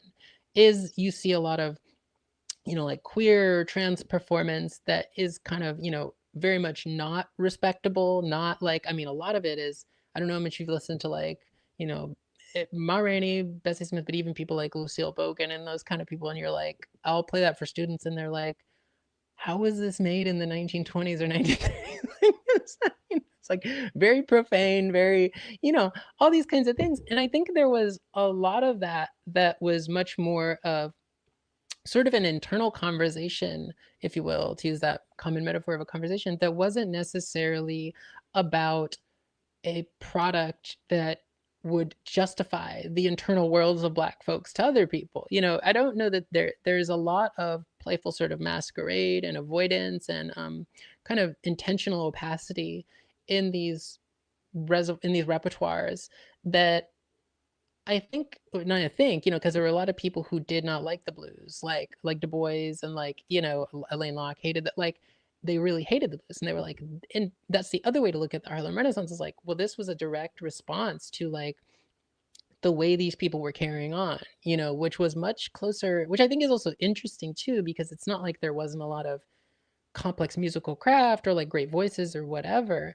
but I think what also made it dangerous is that there wasn't the conventional bourgeois distinction between the kind of social world of the art and the social world of being Black, in a way that I think, again, looking at the Harlem Renaissance, it's more vanguardist. It's much more vanguardist. Like, these are the artists, these are the people who understand the project that, say, someone like Alain Locke is, or you go back again to Frederick Douglass, who's part of this, totally could be considered in kinds of vanguardist terms in a certain way. There's a little bit less of that. It's a lot messier. And then the other thing that I think is really interesting about it, and one could study, it would be interesting to talk about Black music I've always been interested in a conversation about this at some point, but to think about the way a lot of Black music in the 20th century is this long sort of straightening project, and you get that even with the most beloved music, especially something like it. I think of the 60s a lot. I grew up listening to a lot of like Sam Cooke and those kind of people, but it's, you look at like the period of Sam Cooke to like Whitney Houston was a great example, right? A queer artist that was forced to present as straight and be straight, whatever, how you want to look at that, even though she was queer, lesbian or queer, I don't know what she would have identified as, but there's this long kind of trajectory by the institutionalizations, and someone like Manning Marable will talk about how the church seized on the civil rights movement to reassert its relevance at a period when it was waning. And you can look at a period like the Harlem Renaissance, particularly in the South, or the first Great Migration, is also being deeply contested, because you see these other kinds of you see these other sort of practices of Black people seizing on their sort of like autonomy, their sexual autonomy. Someone like Angela Davis will talk about how this is a period where people, especially Black women or gender minorities, realize like, oh, we do not have to, our sex is not for like the procreation of Black property. It is not for, this is kind of a long, and especially in cities, less so, because of course in a lot of rural areas, people are still being pushed into a kind of sharecropping, sort of, we need to maintain the sort of structure of the heteronormative family, or whatever you want to call it, kind of normative family, to the extent that we can by virtue of reproducing, um, our productive capacity. Whereas people in cities, where you start to see, or even, I mean, really, it actually does happen in a lot of rural places with the blues, you start to see this turn away from that, and a kind of, bodily autonomy, and a kind of, I mean, to the extent that we want to look at it in terms of labor, a kind of movement away from the romance of artistic labor too, which is already something that the Harlem Renaissance is kind of afraid of. It has to have, and it says a lot, again, in a very European way, that you have to have the romance of artistic labor in order to have this kind of civilizational project take hold. And I think someone like Ma Rainey and a lot of other Black, it's not just her, but like I think she's like very emblematic of that period. I think she kind of challenges that in a way that's very interesting. And breaks up these sort of productive engines, and and part of that is around this sort of regulation of this imagination that is so central to, you know, increasingly official notions of Black art. So Thank you. So we're going to move into the Black arts movement, which I just, I enjoyed the whole book, but this was, it, I don't mind saying it was my favorite chapter. There's just a lot in it that I really enjoyed. And so start with Larry Neal, who's a really important figure to the Black arts movement, and the notion of Black beauty that he put forward. What's important to you about this? So I think this is the most interesting time to me too, and it was kind of like when earlier when I alluded to being a Black artist, it was very much like the period that I was referring to, where I was like, oh, I mean, the Bay Area is very much like a reservoir of nostalgia for the '60s. Not exclusively, but that definitely is something. It feels very intense in a way, at least when I moved here. And so, while Larry Neal was not living here and writing this, but I was like, oh, this is a place where the Black Power movement is so revered, and there are Black repertory theaters that are still around. I wouldn't necessarily know to say like how active they are, but there's like one in, I think, in Oakland, kind of close to Berkeley. And so there is this history of these products of the '60s and the Black arts movement. So, I mean, what's interesting about Larry Neal, and I actually say this is still something that informs me to the extent that I make art. I'm making a film, so I do. People read this and they'll be like, "Oh, you just don't want us to make anything," and did it, and it's like, well, if that's what that feels like for you, then I don't said a lot what you was doing it for. I don't know. But so I think that, which also could be something to talk about, like what's the, what am I expecting with the book. But so for me, what was really radical about Larry Neal and the Black arts movement is this idea that we don't need these institutions that are art institutions, and that a Black aesthetic must be something that exists without these institutions, without them, against them even. And this is helpful because it does happen at a time in the 40s, 50s.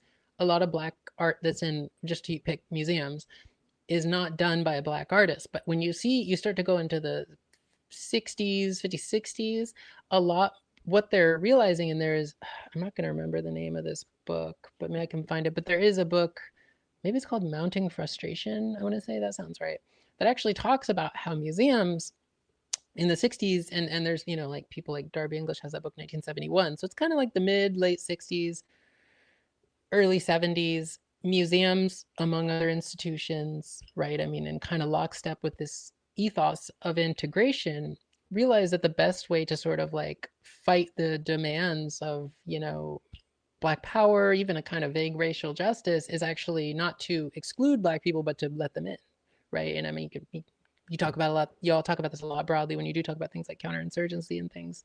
And so someone like Larry Neal writing in the mid 60s is like, no, we don't need these institutions. These are not the things. And I think more radically than that is, I'm not saying it's the first time anyone's ever done it, but this is like, it's not just about where we show art. It's not just about the content of the art. It's about how the art, it's about how what we make, maybe better way to put it, ethically relates to other Black people, and that is, I think, a very profound move on his part, where there is this conception that I think is largely gone from I would almost say like especially Black art, where what you do ought to be accountable to other people, especially other Black people. And that's kind of what I began this conversation with. And so there's a much more, and obviously I think this is in his lineage more informed by kinds of Marxist thinking and left, and there was a really big period of 1930s Black Marxist art, and people like to a degree Richard for sure Richard Wright, and to a degree like Ralph Ellison, other particularly literary figures, but other painters came out of this. But I think that it's undeniably this kind of like we ought to have a relationship to the people kind of thing.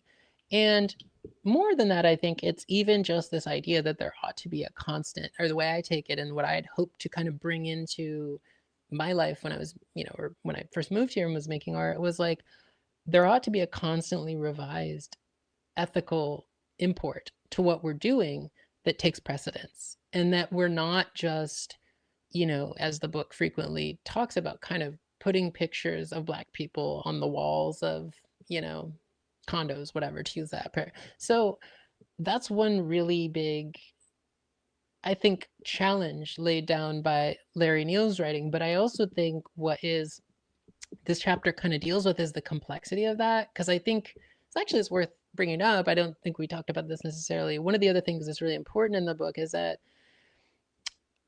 well, I talk a lot about these kind of structures of repression. There always has to be some kind of agential aspect to them, even if the person is not Frederick Douglass. Like, this is why the book couldn't be all Frederick Douglass or Alain Locke, right? Is because then we get into this sense by which, like, which is not very relevant for, I think, the current kind of neoliberal order, is like, oh, well, people who have privilege or power or whatever, I mean, to the extent that Douglass had these things, they are the ones who are these agentful people who can make kind of conscientious choices that internalize ethics or political decision making. Whereas something I heard a lot making art in the Bay was like, oh, you don't understand, I don't got the privilege to turn down that gig.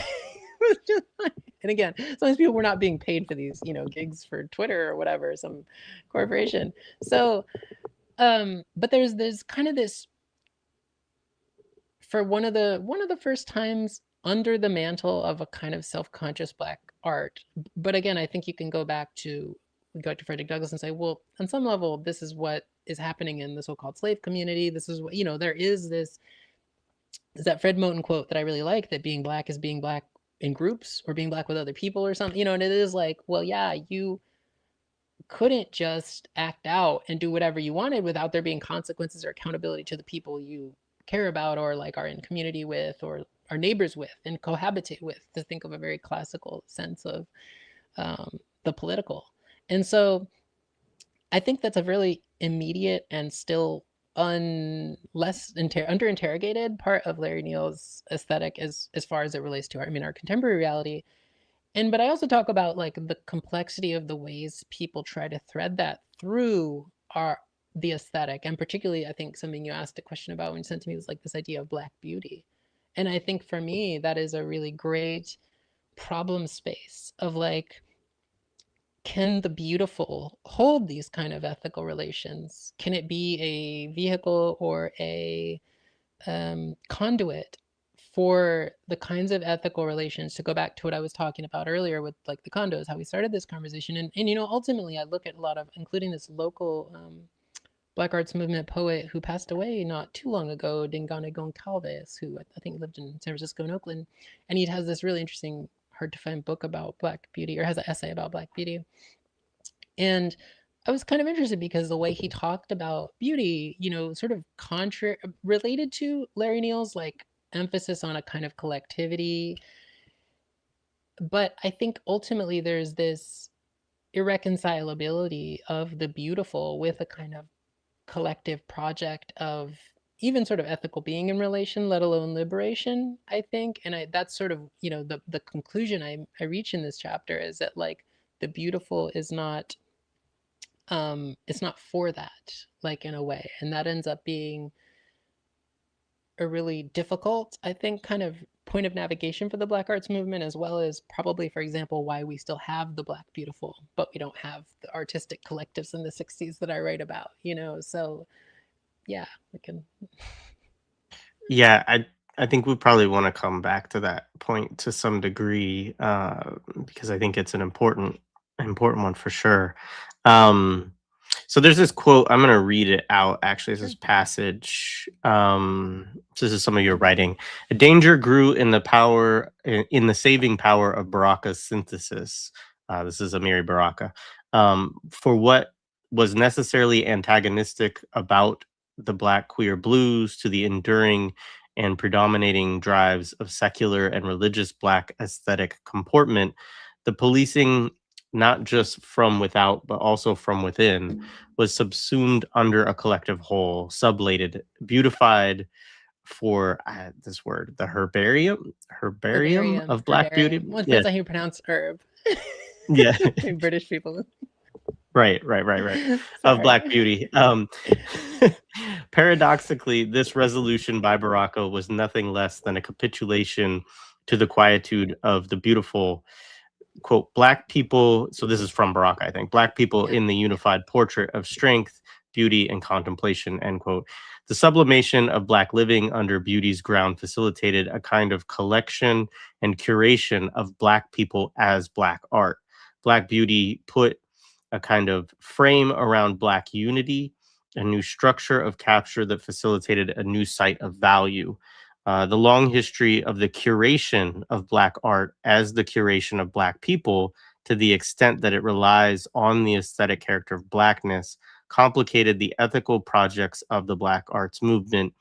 It was almost Warholian in its total artification of Black life. We might ask what outside of the arting of Black life remains for the living. And so, actually, this is perfect because this is kind of what you were just talking about Yeah. to some degree. So, yeah, to help people understand more, like Yeah. more context of what you're talking about there. Yeah, I mean that's a great. I think that's like a really so like first of all, you know, full acknowledgement. A danger grew. That's Holderlin, and if you've read, I know that there's Fred says something about not saying Heidegger's first if you call him Marty, or so there's also Heidegger. So I'm covering them. It's Heidegger. So there's you know Heidegger quotes it a lot too. Not advocating for Heideggerism, but you know, but it's I forgot the last sentence. First of oh all, yeah, so the yeah, sure, last sentence of the thing is there any future yeah, outside of us all being made Black art? That's important. I didn't mean to leave yeah. that off. Yeah. Yeah, no. It's and yeah, and I think that's kind of where the argument of it begins because it is this argument, you know, the I think if one were to look at it as I kind of do in the book, I think dialectically, right? You would look at this moment where there is a say in response to the Harlem Renaissance as being a bit too vanguardist, you know, and that's a common critique of it, but especially by a lot of Black arts movement scholars when they talk about that period. And sometimes they'll talk about how people like Langston Hughes already said that. Like he said that during, and he was like, "Well, how's our art change? I think it's like paying the rent of regular Black people," or so he has some line like that. Langston Hughes, and I think in the 20s. And so there's a lot of Black artists at that time, including Baraka and Larry Neal and you know numerous others. And I talk about collectives who are weary of the vanguardism of Black art and that it kind of is just sort of the settlement of this small Black bourgeoisie who kind of manage the cultural affairs of Black people, but are you know again very and then someone like Alain Locke too. To you know, I don't think I mentioned this. He often would use the word class division and talk about it as we have to have that in order to have like a Black civilization. We have to have class division. You can't be civilized and not have class division. Um, so you see that in you know see that in the Harlem Renaissance, a lot of Black arts movement writers are responding to that, and a lot of the you know, and I think this relates to the artistic movements, and that's also where there's the kind of Warhol reference, Warholian is. I'm sure other people have used it, but I you know like kind of use it there as like um is that what it kind of I think has the effect of doing is there ends up being this for lack of a better word, kind of reaching across the aisle to like you know the masses of Black people, whatever. Which is not.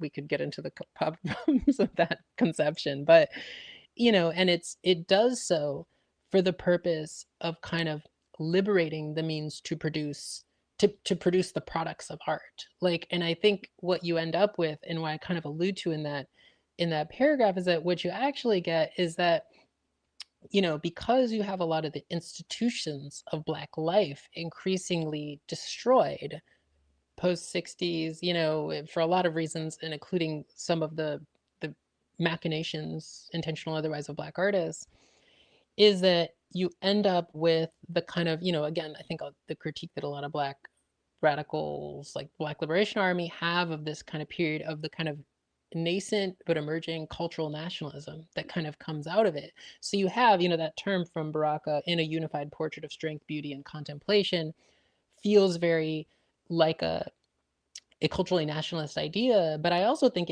it's interesting that he uses the word portrait, right? And that he kind of, it's very much goes back to where, what I also talk about in the coda of the book too, where there's condos now, which still exist if you go to downtown Oakland, that have a bunch of pictures of Black people on them, in a neighborhood where it would be, you know, possibly expensive for most Black people to live, where Black people are not, you know, encouraged to linger in public. And so you kind of have this effect, which you get with the sort of, you know, neoliberal. I guess it's also a way to kind of criticize some of the nascent, intentional or otherwise, in the Black arts movement, kind of, whether people want to call it an ideological weakness, and that would be more like sort of the conventional, maybe leftist sort of political framing of it, but like, to sort of participate in a kind of neoliberalism from below type of structure, where it's like, we now have the capacity to make more of Black life into Black art. And this is the way we avoid the kind of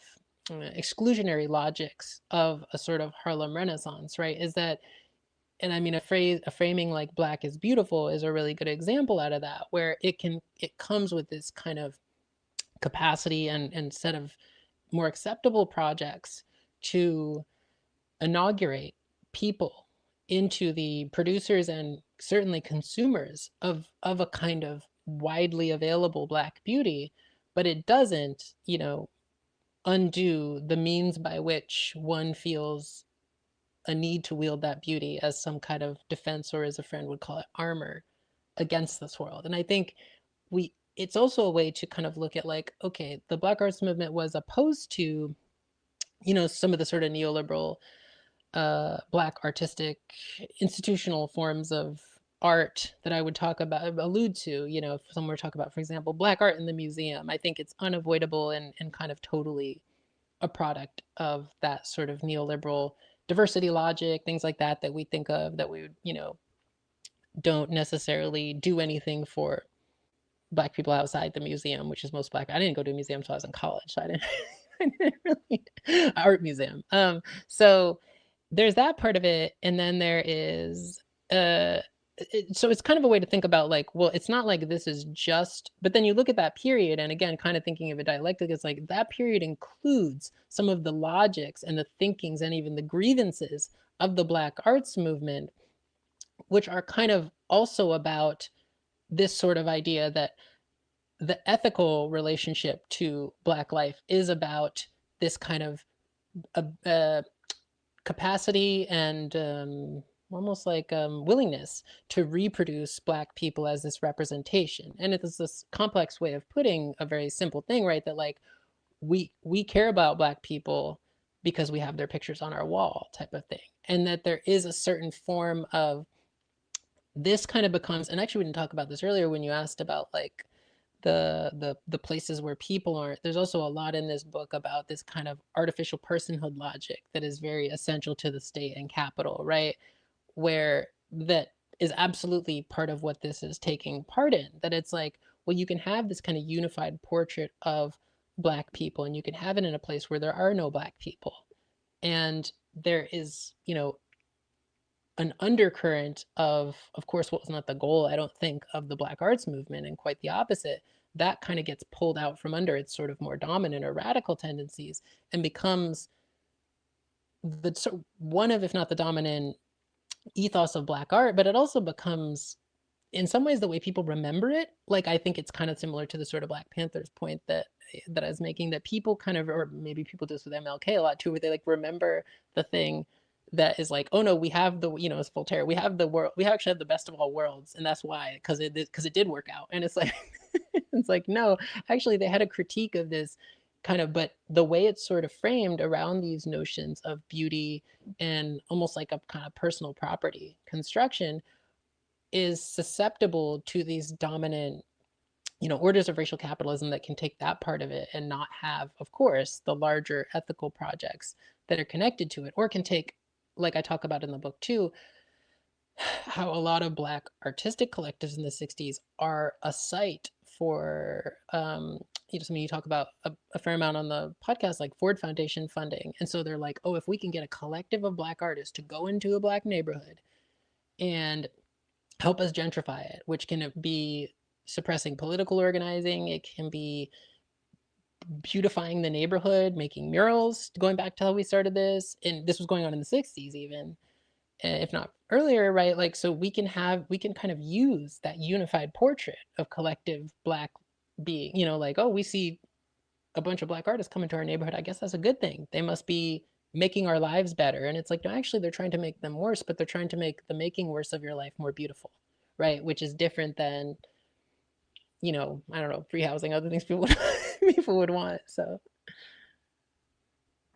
Yeah, that's great. I'd want to say to the chat, there's a few questions I've flagged, and I will try to get those to Gemma in a bit too. We're kind of winding down. We got a few more questions here, but yeah, I I see do want to. comments. Oh, I see comments. I didn't even know there's a tab. That's Hello. it's all good. um, but let's talk. This kind of relates to what you were just talking about, the Freddy Fixer sort of phenomenon. And so I just wrote a note of I want you to talk about the Freddy Fixer to YIMBY pipeline. I don't know that that means anything to you, but that's Yeah, I mean, so Freddy Fixer, it's in the book. It's Freddy Fixer was this thing that started in New Haven, I want to say, yeah. And you know, New Haven has a significant Black population. It's also where Yale is. If you know, those two things. Anyone, I've never gone to Yale. I mean, I've visited New Haven, but I didn't go to Yale, so I'm don't put that on shout me. out to Hiram and Ruthie Wilson Oh, Gilmore, both okay. from New Haven. So Oh, I didn't know that. Okay, well there you go. Okay, they got to check it out then. Okay, yeah. I'd be interested to know what they think then. But yeah, it's this kind of, you know, it's early, basically Freddy Fixer is these early, one of these early, more formally, I mean, I think the book is arguing like this exists before this in a way, or the sort of tentacles or sort of stuff, or, as you know, essential aspects sort of exist before this. But as a sort of more conventional form, Freddy Fixer is this, I don't know if we have, we don't have the picture. There's a really great picture that I could not get from another book, but it's this anti-littering campaign, kind of a cleaning up the neighborhood campaign that conscripted, and I did a lot of these as a kid. I think you've had people on the show that talk a lot about the Boys and Girls Club and things like that. YMCA, all those kinds of things. It's very much one of those kind of things, like Polite Pal, you know, if you did that, basketball, unfortunately did as a kid. So Freddy Fixer is one of those things that, this is a parade, and this is kind of a later version of it, but there was these young kids, actually kind of like the history of the Boy Scouts. If you know the colonial history of the Boy Scouts, it's sort of similar too. But it's like, it was a project that started in the 50s, I want to say, that used model cities funding, which is part of, you know, urban renewal, part of these things that were about blighting Black neighborhoods in order to turn them into sites of speculation and real estate development, which is what we're now living in, right? And Freddy Fixer was one of these things that was about deputizing young Black kids to be Freddy Fixers in their neighborhood. I think, yeah, maybe like the Boy Scouts is a good comparison. And so they would go around picking up litter, you know, maybe they might yell at like someone as a litter bug. And like, basically, if we don't want, you know, and the kind of ethos of it was attributed to this very wealthy doctor, but it actually turned out that a lot of the program funding came from the Model Cities Foundation and similar kind of, you know, sort of like the Ford Foundation kind of things for policing communities. The inventor of it, Rich, was kind of describing it as like, well, if we don't clean up our communities, what right have we to complain when we're policed? Or, you know, very conventional, sure, the respectability politics, but I think particularly what I was interested with Freddy Fixer was this idea that the beautification and is also kind of going to the Black Arts Movement question. If the beautification comes from within the community, or within the community, you could put in scare quotes, how does it absolve us of those kinds of problems that we might encounter from the beautification from without? And, my answer is no. And that actually in the 50s and 60s, particularly in response to all the racial riots and, movements and things like that are happening at the time, the Black Power movement, other things, these beautification efforts are a way to inaugurate and indoctrinate, especially Black youth, into cleaning up their neighborhood. And so it also is one of these things where it's kind of a way, it goes back to the Amiri Baraka quote of a unified portrait, and things like that, is that, and I couldn't get the picture from another book, but there's a book called Model Cities that has this photo in it, which I could run and get. And it has like young Black kids, like, proudly walking down the street and, like shout, with sashes that say Freddie Fixer. And then by the time, I think in the book, I forget the picture I used, maybe from the 70s. Yeah, the one I showed is from 77. Yeah. And this is a parade that starts in the 50s, and then it goes to actually very recently to when I don't know if it happened this year. And there's a funny story that I cite in that why it didn't happen. And it was one of these ways to kind of almost seed within Black culture. It was one of these ways to kind of naturalize policing. And so in particular with Freddie Fixer, it became kind of a community tradition, such that if you were like in the 70s and you were like, what is this? Whether you're from the neighborhood, let's say you're from the neighborhood, or let's say you're from outside the neighborhood, they'd be like, oh, this is an old tradition. This is our tradition of cleaning up our communities and making them clean for ourselves, not for white people, right? But the history of it is that it came from these sort of, quite more directly counterinsurgent, if you want to use that term, institutions that were like, how can we get Black people to police themselves and police and beautify their neighborhoods, not because we care about how they live, but so that it can prime them for real estate speculation, right? So, and also another way to think about neoliberalism and getting voluntarist labor from poor Black people that would have previously been, by paid state employees. There's lots of that in it, but I think it's one of those interesting examples because a lot of times the question I'll get with the book is like, well, can we have beautiful things, or something like that? That's a kind of conclusion people, and I'm like, well, I don't know. I don't have you might imagine them, and I haven't. I mean, it's a challenge, but which gets to why, some of the conclusions of the book. But it absolutely kind of confronts this idea that, very common now, that like, oh, you'll see this in the Bay Area, and I'm sure you see it in Philly too, where you see a lot of Black folks, sometimes rich, sometimes not, who are like, oh, fuck gentrification or the police, but they do need to sweep those unhoused people. We do need our neighborhood to be beautiful. We do need, oh, this person was pissing on the street, this person was shooting up on the street.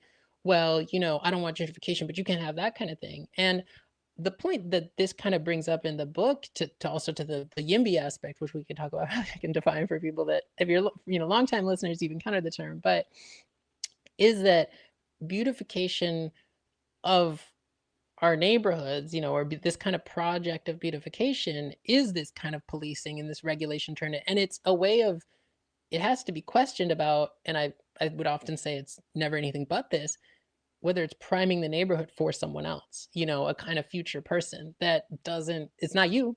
They don't want you to live there anymore. So I think that the YIMBY pipeline thing is also a reference to the fact that that's a lot of the ways YIMBY movements, I think actually from the jump, ingratiated themselves to poor communities of color was by saying, well, okay, you might not want luxury condos in your neighborhood, but don't you want clean sidewalks? Don't you want litter patrol? Don't you want a garden that, a community garden, which is usually, I mean, there are real community gardens to an extent, but like, well, or maybe, I don't know. I mean, maybe I don't want to say I'm not an expert on community gardens, but because it also is like, who doesn't belong in the community type of thing. But, they're always about presenting the positive fruits of a kind of beautification as if they're not the Trojan horse of more violent forms of displacement and speculation. And they just always are. Like, and it's like, there might, again, someone in the chat might be like, well, actually this, but someone put junior spies or something. But yeah, it very much was like a snitch patrol. It very much was And you can look at kind of things like the history of the idea behind Freddie Fixer that like, oh, black neighborhoods are blighted, or I'm putting in quotes, or dirty in quotes, I'm putting, as if that's because, oh, just black people aren't, again, we go back to the civilization logic, are uncivilized and they're not clean. It's like, first of all, if you've ever been to a white person's house, they're not more clean than us. But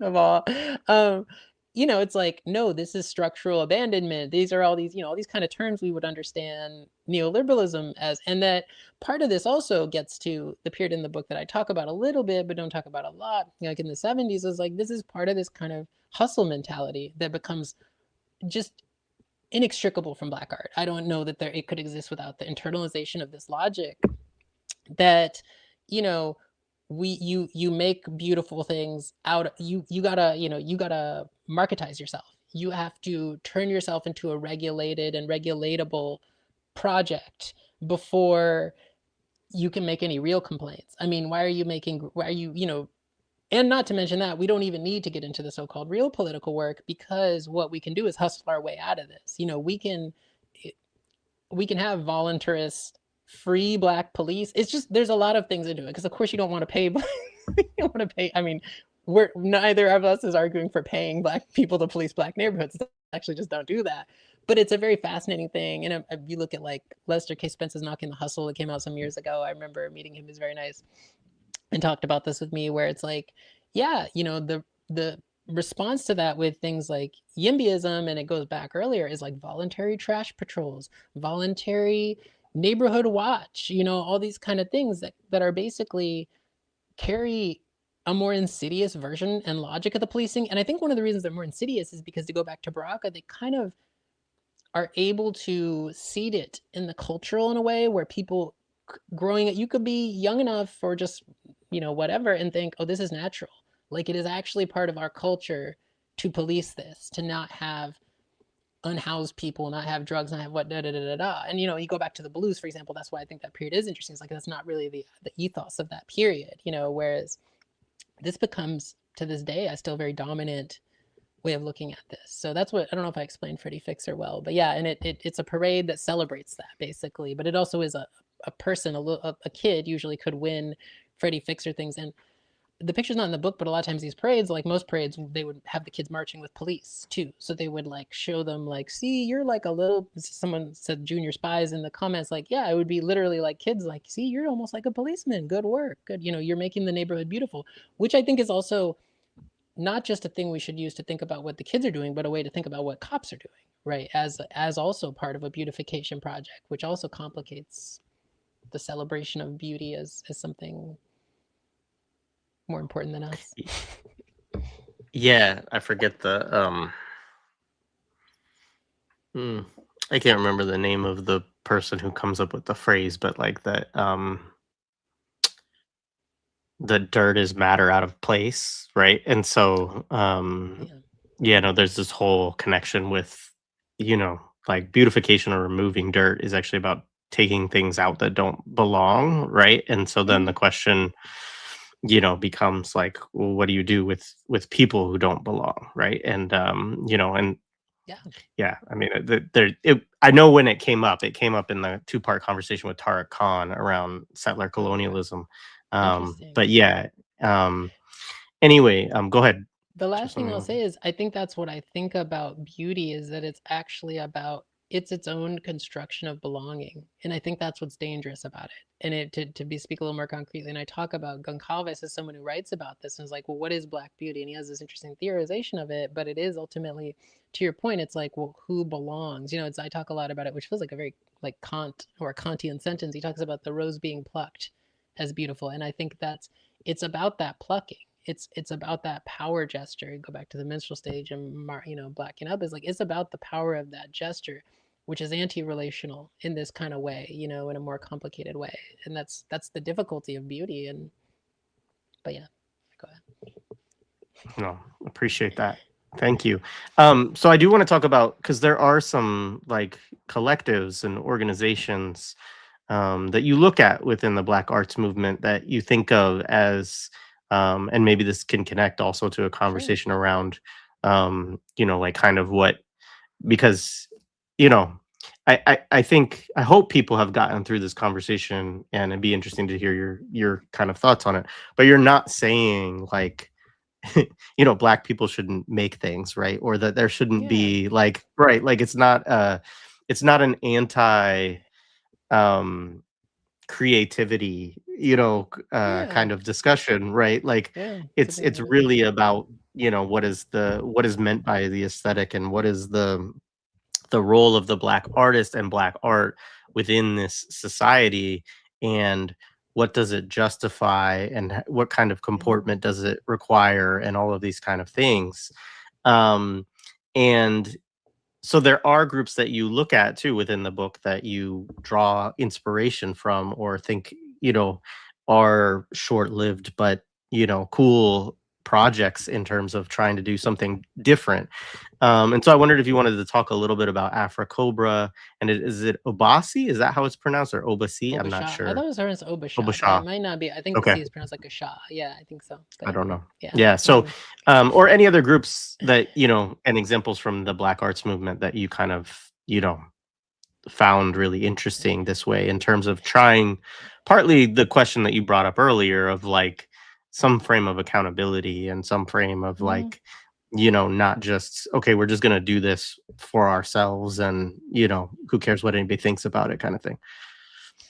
Yeah, no, I think that's a great question. The In the last chapter, I think the groups that I primarily talk about the Black artist group of St. Louis, which is really interesting because they have a much more embattled relationship. Like they do take some of the funding from like the model cities, um, and they're very quickly they're like given a space by, we'll just say like the government, government private foundation funding, we'll just say that, to create a artist space for themselves. So they get to, kind of every artist's dream, I think, who's not a millionaire, right? Having our own space to make stuff. Um, and they get the space after a lot of argumentation because they're actually pretty aware of what these funds are supposed to do. And so at the same time they're being offered these funds, the Pruitt-Igoe strike is going on. And people are probably fairly familiar with it, right? It's this huge, the biggest rent strike, I think, still in the history of the US, for better conditions and, like better living conditions in Pruitt-Igoe, which was a housing project in St. Louis, like around in and around St. Louis, and they they're very hesitant to take the money to have do any sort of artistic work because they realize that it's, I think in Amelia Cruiser, one of them says something like, "Oh, this is like they wanted us to civilize people, because these people who are striking and pissed off about their poor living conditions are actually um, in need of, again, going back to this slavery, in need of civilizing because they're not acting right, whatever." And so they met about it, they debated, and then eventually they agreed to take some of the money or take the money and created a space. And then they created the space and were like, oh, we can perform. A lot of them were kind of experimental musicians, maybe would call them, in the line of like the AACM, which is also a group I talk about. Which the AACM, the Association for the Advancement of Creative Musicians, people probably know about from Chicago. The AACM actually met about getting these kinds of funds and refused to take them, at least at this point in the 60s, which is interesting. I think that um, one short answer to the concerns is like, you can just not do something. You can not get something. There's that quote from James Baldwin. I don't think I ended up getting to put it in the book, praise like, you have to lose something. This is going to cost you everything. That house, that child of yours, they're not yours. You have to give up something. I'm paraphrasing. Sorry, I can't. It's a really good quote. But yeah, so it's also like about giving stuff up, which I think is often a difficult argument to get into with Black people, even though ironically a lot of the Black people who are artists are from more affluent backgrounds, especially fine artists. But maybe with music it's a little more complicated. Um, so they create a space outside in St.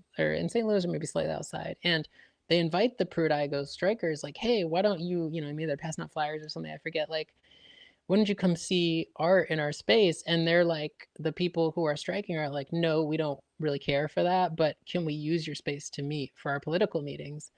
And I thought that was actually really like a really good like way to respond. And they're like, oh sure, yeah, you can use our space for having meetings. Like I think this is like, it's also kind of, it's a small thing, but it's like even just giving up that much was a good thing. It was like, oh, this is not a space for us to reproduce ourselves as Black artists. It's actually a moment where we could, give something away to like Black people who we are theoretically, again, in the spirit of the Black arts movement, interested in, supporting, or I don't want to use the word serve the people, but I know that is that's a common term then that a lot of them use.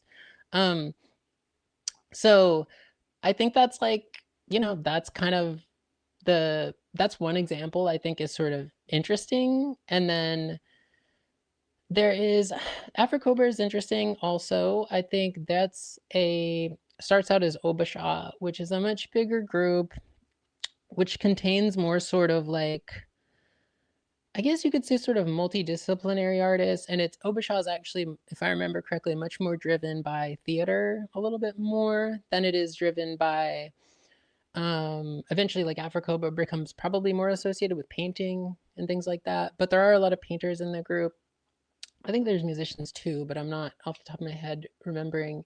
And so, Obasha, we can call them are like many of them are local, they're from Chicago. A lot of these people you can I think quite a few are still around. I don't know if they're still around, but they would have been till very recently. And there's also there's a lot of debates in their sort of artistic production.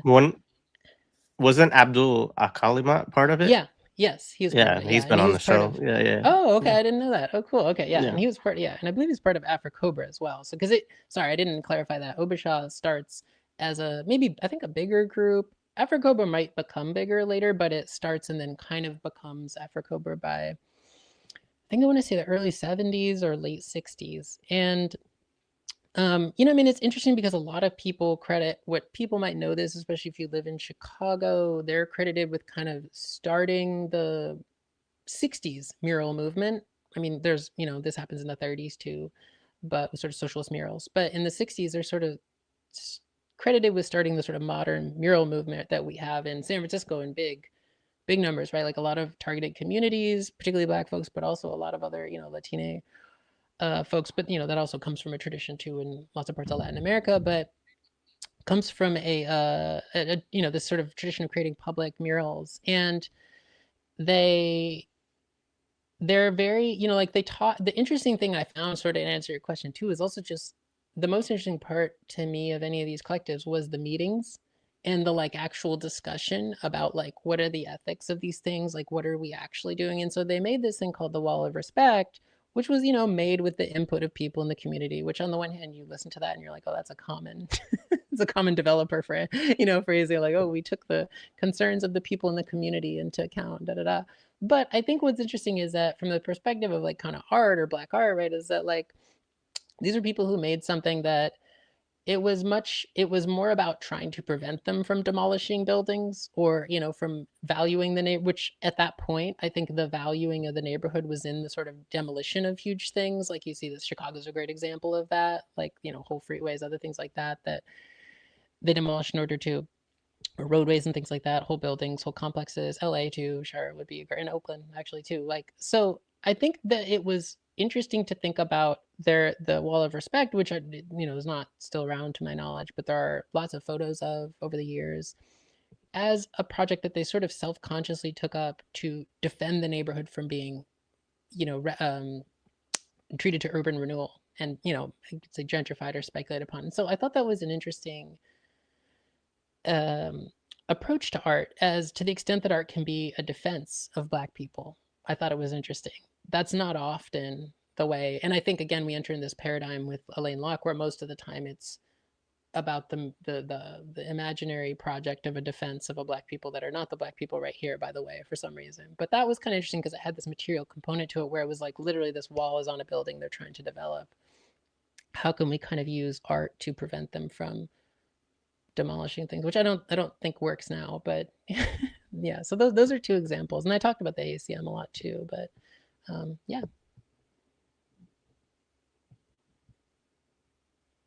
Sorry, I was trying to pull up the Wall of Respect, and then I couldn't get to the unmute button.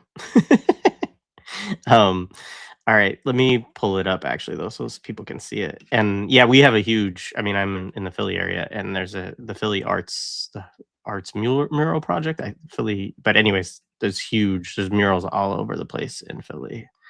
Yeah, here Um, too. yeah, this is Yeah, this is the wall of respect. yeah. And I think what's interesting is that it was called respect, but it also, I mean, there are interesting things too, like organizing groups held meetings in front of it or like outside, which is also interesting to think of a group that, I don't know, like people that, political groups that meet outside. I think that's kind of cool. Like, so I could go into it more about it for long on time, but there's some interesting, if you people check in the book and, there's a lot of books written by Obasha Afrikoba artists. So I encourage you to read those as well. And they talk about like all the things that happened around the wall of respect. And like, I want to say someone got killed. I don't know if it was by the police in front of it. And then that became kind of a conversation. Like, so, there's some interesting things in there that are a little more interesting than which I guess just a little opening. I'm not like, do this and it will change, create a revolution or whatever. But I think they're interesting moments to think about. Right on. So I'm gonna pull up a couple different things people asked about along the way. If you have, do you have it? Do you have time? I don't want to presume upon Sure, your I'm just time at hanging this point. around. We Okay. got this All right. people listen to this while they're on the job. Is that how it works? They do, yes. We help them get through their shifts. That's the way it goes. All right. Where was the question? Oh yeah. So Justin had a couple of good questions. So curious about the relationship between limits of Black art in its being used to sell, to validate Black people in a white imaginary, and symphonies, museums being Mm, used to civilize Euro immigrants in the late 20th and late 19th and early yeah. 20th century. And then is it partly in arts history? I'm not sure if that's connected to that question or not. But do you have any thoughts on that? Yeah, I think that's a great question. Someone said I'm for the people in the chat. That's so sweet. That's so sweet. um, yeah, I mean, I would answer yes. I think that's also something the book is trying to both those questions. Is that so? If you look, it's kind of interesting at the history. There's a lot written about this. I'll try to answer it succinctly. The phonograph is interesting because in the US in the late 19th, early 20th century, one of the selling points of the phonograph and why they want to use it for music, contrary to like Edison wanted it to be like a which is its own fascinating thing. He wanted it to like be the secretary, right, and stuff, because we could go into that, the sort of invisibilized, feminized labor. But uh, they wanted it to kind of, to use that a term, or sort of what that was referencing the question, like sort of like edifying youth. Very simple. It's really an 18th century idea. I mean, I talk a lot about Friedrich Schiller in this. If people have ever read Schiller's writings, I mean, he's a very famous playwright, German playwright. But the aesthetic refinement that goes back to, let's at least say, the 18th century is very much present in the late 19th and early 20th century in a broad kind of way too. And so the phonograph, they think in the US, one of the marketing points ploys, one of, not the only one, but one of the marketing ploys becomes, well, this is how we will um, refine our population, mass civilize our, which I think is alluded to in the question. And I think there's definitely a relationship to that. And there are other versions of the work where I looked at where I was like, talk a little bit about the relationship between that and the fact that you have blackface recordings going on at the same time as it. So that even though the minstrel stage, which is the obvious reference for those recordings, is looked at not as a form of like high or refined art, but being, having that kind of racialized power over Black people is absolutely part of having a kind of refined relationship to art. So, as was the case with the minstrel stage in the 19th century, you could be a rich white person, go to the minstrel stage, and then later that evening you hit up a symphony. Like it's not, or the next day, whatever. Those are not, they're opposed forms, and they're opposed, or they are symbolically opposed forms, but they don't, they cohabitate in the same, people kind of project of subject production, or whatever we want to kind of call it, self-making, just that term from Sadie Herman. So I think it's absolutely related. And then I think there is something about art, and y'all talked about, I think the beginning of film also answers this question very concretely too. Like there is this sense that in the late 19th, early 20th century, America, to compete with Europe in a kind of as an emerging imperial power, has to have its own music, American music.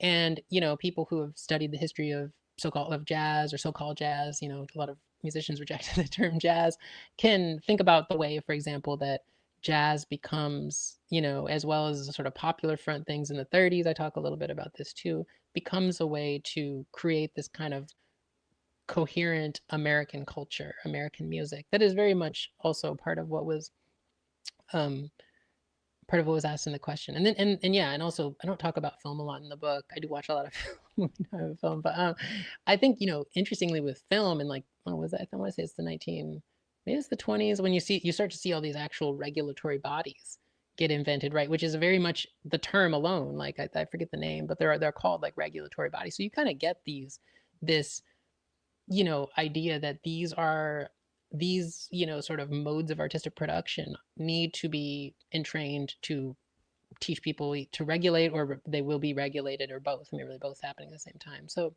I think there's actually a lot of relationship, and I do think that's part of the book. I kind of push against some of the romance of Black music in it, that like people have. I talk about the sort of expressionist or expressivist tendency, right? Like that you see in the 19th century that Black music is always an expression of our suffering, or always an expression of sort of more immediate emotions. And that's not to say that doesn't happen or that's not in there, but it's difficult once you look at actually making music, because it's not how people make music. I mean, generally. And then it does allow for this sort of civilizational differentiation between how Black subjects are formed and everybody else. And I'm less interested, I don't know if this answers the question, but it's worth talking about too. I'm less interested in kind of the inheritance of slavery just as our inheritance, rather than it being like, this is the world's inheritance. Like the world did this to us. I mean, I wasn't personally enslaved, but the Black folks, and that is kind of the way it ought to be taken up with respect to art, rather than it being the private possession of. Yeah, so I don't know if that really answered the question, but that's also where that kind of comes from. So there definitely is a kind of connection to other groups in a way. Yeah. Appreciated. Yeah, and Justin's still in the chat. So Justin, if you have a follow-up, or if there was a piece of that we didn't get, then feel free to let us know. Is an interesting question. So Marlo, we did not talk about Emory Douglas. This is an interesting thing that came up, as I was listening to you today. Really, I didn't think to ask you about this question beforehand, right? But it is somewhat of a choice to talk about the Black arts movement.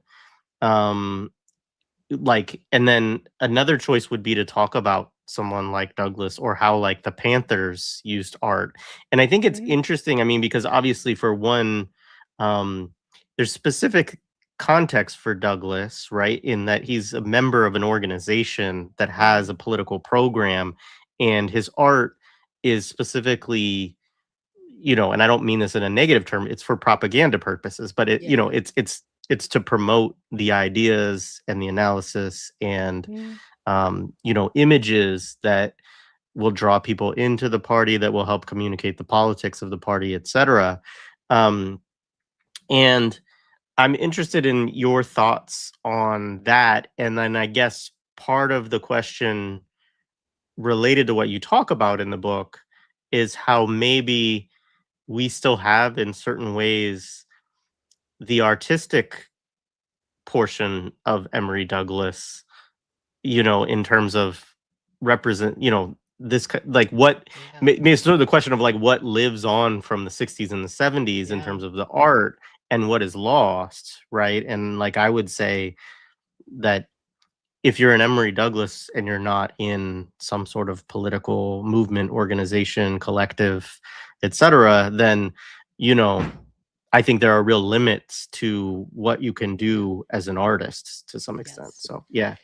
Yeah, I think that answers it. That's a great question. And I thought I would get that more often, because I think some people could move from this. Although I think it's a little, I hope I kind of, headed it off. And it's like, then is my argument a kind of utilitarian art that purely, I don't believe in this kind of stuff. I mean, if you've ever done political organizing, how to get people to do things, I have no idea.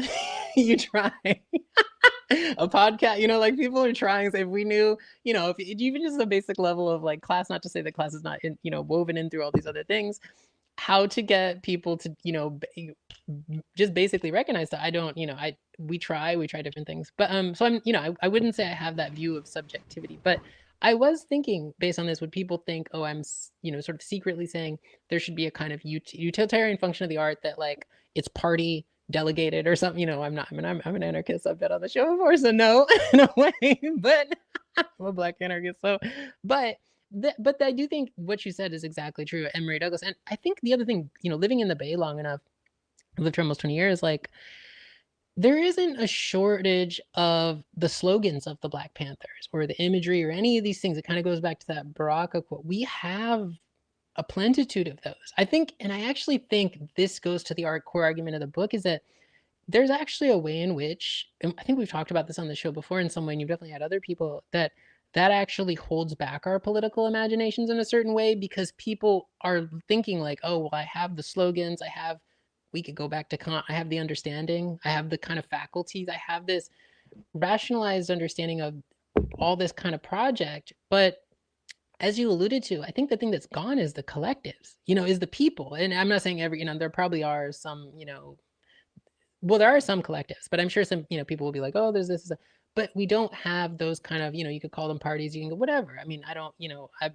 believe in a many approaches thing. I'm sure different parties that I wouldn't perfectly agree with would have done some amazing stuff, or artists for that matter. So it is to your point that what my experience was, that I kind of alluded to earlier, is that even just telling people not to do art for a condo or a tech company was unthinkable. Like, so I think what made someone like an Emory Douglas strong, is a strong or interesting example, was the collectivity that's happening behind the scenes. And I think that's where a lot of things are interesting. I mean, we could even look at things, again, I don't super go into the 70s, but there are some interesting things about like the LA Rebellion in terms of filmmakers, which is very influential for me. And I'm sure, I know you've been two man on the show a lot, probably, I'm gonna guess, is a big fan of, like, so there are lots of examples of, that are more interesting, and also why I kind of do point to forms of collectivity, in a different way, the blues, but it's not the same kind of,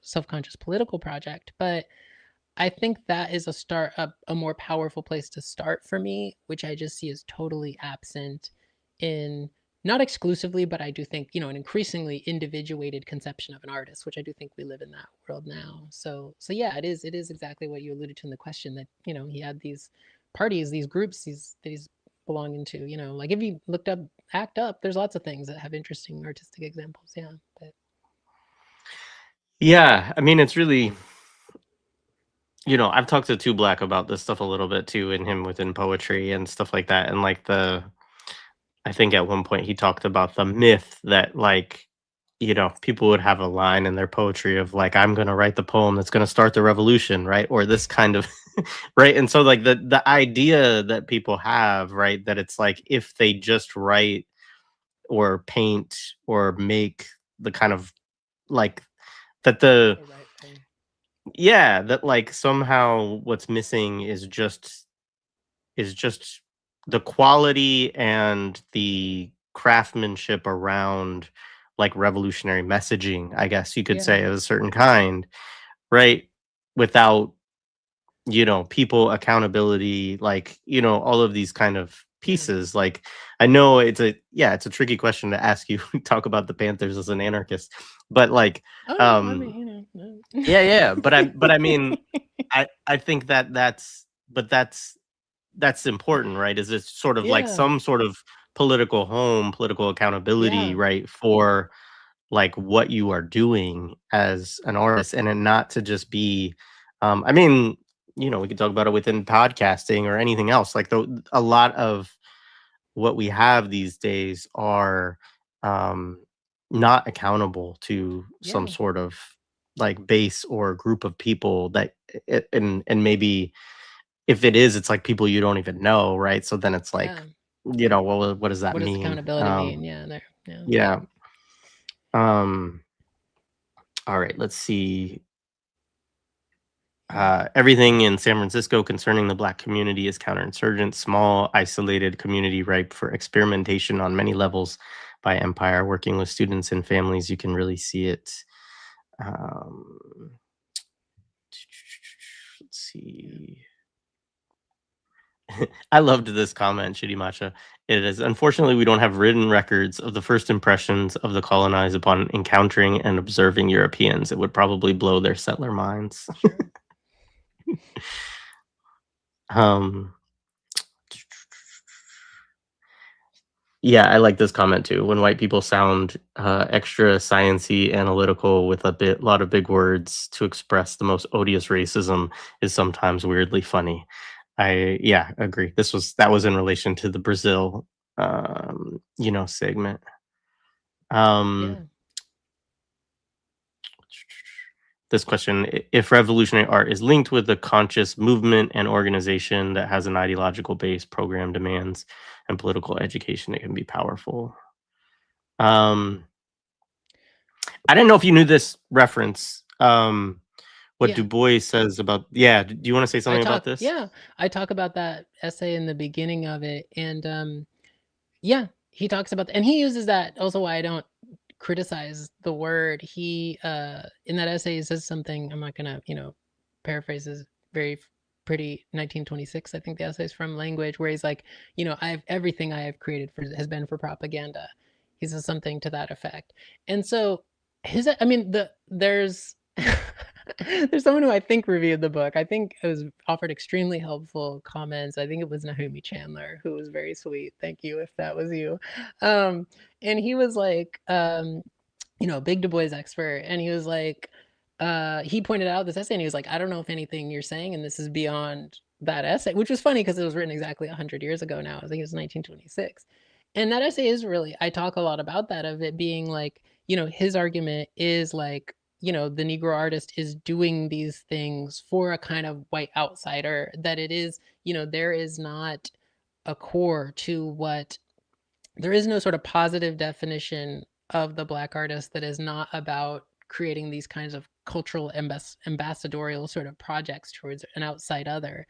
And so I kind of agree with that. Like, I think, and maybe I would push even further into say, like, even, there's that line in the book too, where I'm like, even without ourselves or even amongst ourselves kind of thing, where I think that is such a deeply ingrained notion now, 100 years later, in the conception of the Black artist, that there is always this kind of there is always this tendency towards a kind of justification, and it goes back to that quote, the other question too that you said about, like, if you have a revolutionary program and then you make art. I mean, I don't, like, it also gets to that question of, like, are people these, kind of vessels that you can communicate?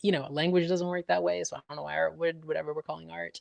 But I think it is the question of, like, almost something that goes beyond the justificatory, and I do think that collectivity is something like that. It's somewhere like that, to the demand that we always organize ourselves, get organized, whatever type of way one wants to frame it. That I think there's a lot of arguments to be made that, in a kind of relationality, something like the Black artist doesn't exist, and that's the way you move beyond this perpetually, that Du Bois talks a lot about, this perpetually kind of justificatory, or that the way that the denigration of something like propaganda, or the opposition of propaganda to real art, that kind of thing that opposition doesn't emerge or doesn't cohere entirely, because there are not these sort of counter institutions that have almost always, at least in the 20th century, mostly almost always existed, or all of our lives, I'm going to say, unless anyone's over 120 years old. That I think that is something like a way to push that conversation. But yeah, I that Du Bois essay is really good. People should it's free online. It's 100 years old, so it should be free, and it's pretty short. And that was a big turning point in the book, because I think it was Naomi Chandler recommended it, was like, you need to read this. And yeah, I think it's a challenge, and it is, like, in a way also inspiring to be like, oh, they were still dealing with this 100 years ago. I mean, it could go the opposite too. You could be like, Jesus, why is it but yeah, so that's, yeah, it is, and so there is like, in him a little like Larry Neal, more of an attention to a kind of accountability, like, it's not just about this, not only individual pursuit, but also, to that earlier point, like a kind of eternal objective project of art. that exists beyond us conveniently, even though it often is used against us or exists against us. Because what do we do with that? Yeah, no, thank you. Somebody brought up there's also an element of voyeurism when playing for primarily white audiences, whether it's expressing a radical view or not. I've had to come to terms with that. Claps feel consuming. Yeah, I mean, that's one of the things you don't, I mean, you do deal with it in terms of the justificatory, like the justifying to without as well as to within. But I think one of the things that I really found, and I mean, they're related actually, right? Because like this so I really liked the fact that one of the places that you focus around is imaginations, right? And around Mm-hmm. like how it kind of causes its own, there's these own processes of self-regulation of, okay, like if I'm going to, and thinking about this and going all the way back to like Douglas, right? And saying like, okay, in this era, if I'm going to be a black artist, like these are the kind of justificatory pieces I need to take on, or like whatever, like this is what this looks like. This is how it Mm-hmm. needs to look in a certain way, right? And then of course with the Harlem Renaissance, just the interesting of like kind of in like, well, if we don't want white people to tell us how it has to look, then we need to, as our own community, decide how it Mm-hmm. needs to look, which is interesting, right? Like it is very interesting. And you can see value to that to a certain degree.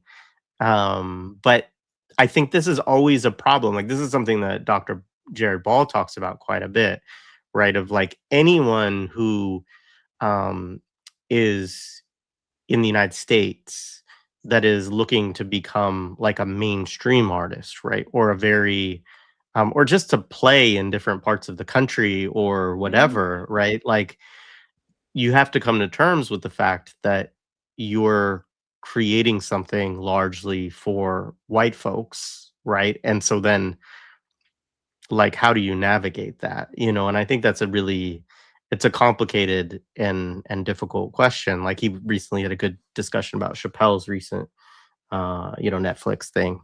Um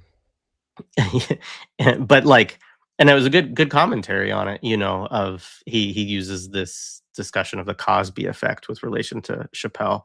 Um, but yeah, I mean that question of like of audience, I guess, is one you don't spend a whole lot of time, I didn't feel like in the piece discussing that question or thinking about that question deeply. Yeah, no, I think so because I think there's a lot of theories like audience reception theories and things, but I think it's also one of the things the book also tries to complicate too, right? And I mean, you can look at the history of Black art, and that's also why the Harlem Renaissance is really important, but also the Black arts movement too is also like, even in periods where the art was aimed at a Black artist, I mean, the Harlem Renaissance is the most obvious example. People know the history of things like slumming it and the Cotton Club, all these places, right? Like it's like even when, or perhaps especially when it's Black ruling class people or the Black elite, to use that, that phrasing, that are kind of, either the dominant audience or the dominant producer or the, like that, there's really just a step away from white people being in the picture, even if we're to think of it that way. And it's an interesting, it's an interesting thing too. I mean, I would have a lot more to say for something like film. And I think it's really interesting because it's also one of these things where like, I think why a lot of black movies are bad, including a lot of African films too, is because there's like this festival audience, there's like this outside audience. Um, but I also think it's one of those things that's interesting is that again, I'll try not to go into film too much because I don't write about it in the book, but it is one of those things to me I think about a lot when I think about contemporary Black film, where I'm like, people might think that their audience is not Black, but I'm like, what about the form, or their audience is Black, sorry, but like, what about the forms? Where do we get these forms of kind of, like, and what do we get the why behind these forms, which gets into the justification aspect, so like, is, one thing a lot of artists during the Harlem Renaissance, and also although this is more of a point of contention, but I think especially in the 60s, and I mean, I very much grew up with this, much later, was like taking African elements from music, or from, let's say, your descendant, I'm not neither my parents or grandparents were born in Africa. Like, you know, let's say using African is the content of the art a way to produce the form and a way to produce the audience? But then that enters into this whole complex matrix. Whereas, like, if you're talking to African, you know, an African audience or I don't really like the word diaspora, because, you know, an audience that's Black people in the U.S., Caribbean, New World, and, you know, African folks on the continent, whatever people want to characterize it.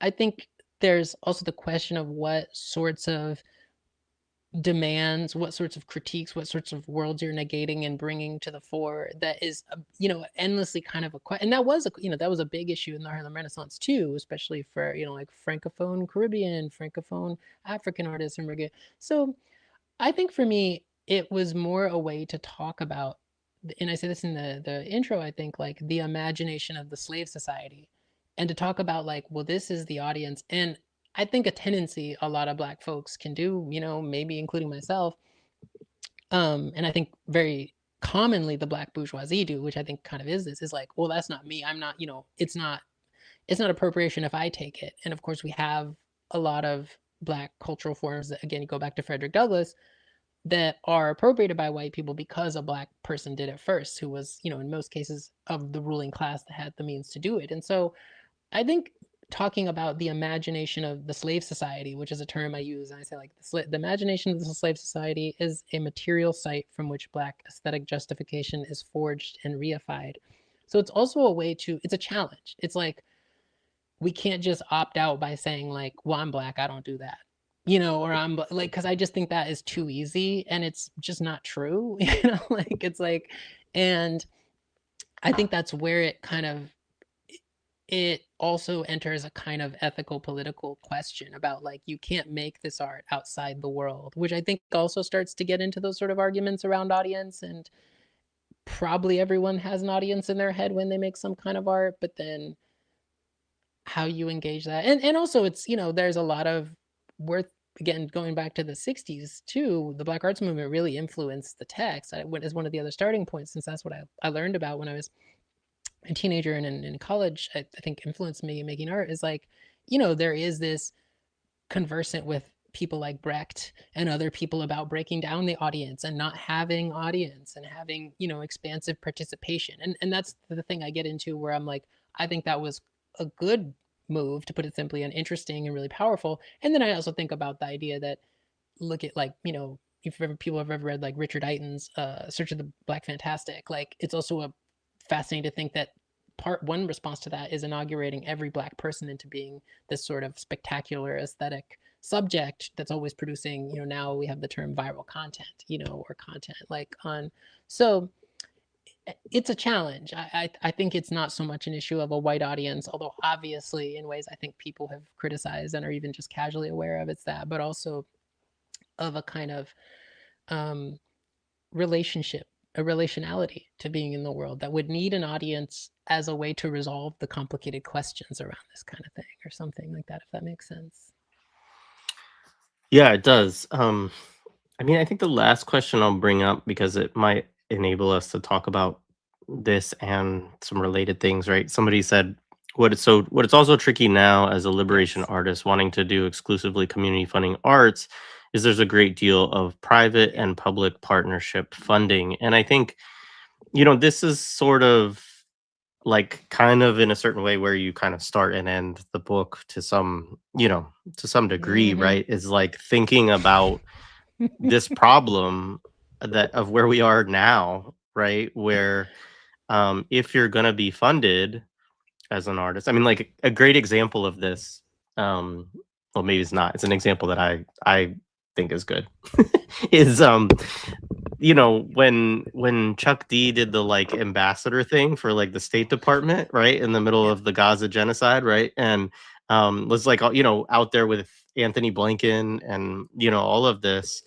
Um, the Gaza genocide, of course, is still ongoing. I'm not saying it's in the past, but you know, this was under the Biden administration, and it it was Chuck D, of course, but there was also a whole, like, it was a program. These were like music Mm-hmm. ambassadors for the State Department, right? So it's government money, enough to pay. So, you know, and I think in many cases it was like whatever, $60,000 a year plus travel. Like, so it's like something that for artists is not, life-changing money necessarily, right? But it's like, oh, I know how I'm gonna get paid for the year, and I can tour and do this and da da da. Hmm. It's like, yeah, and you're doing this on behalf of the State Department, right?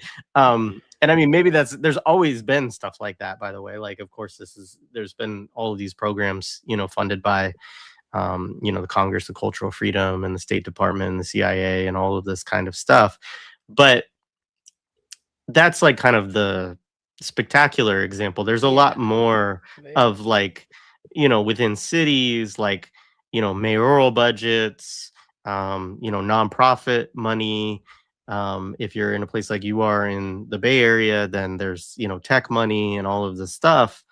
Um, and it is, I acknowledge it's a very difficult like landscape, I think, for Hmm. artists of any kind to navigate nowadays Hmm. if you are trying to make a livelihood off of, doing art.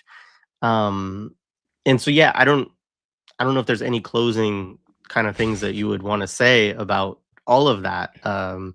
But I think the book, particularly for folks, since you can download it and look at it, like the preface and the conclusion, like you're really kind of looking at some of these questions too. So yeah.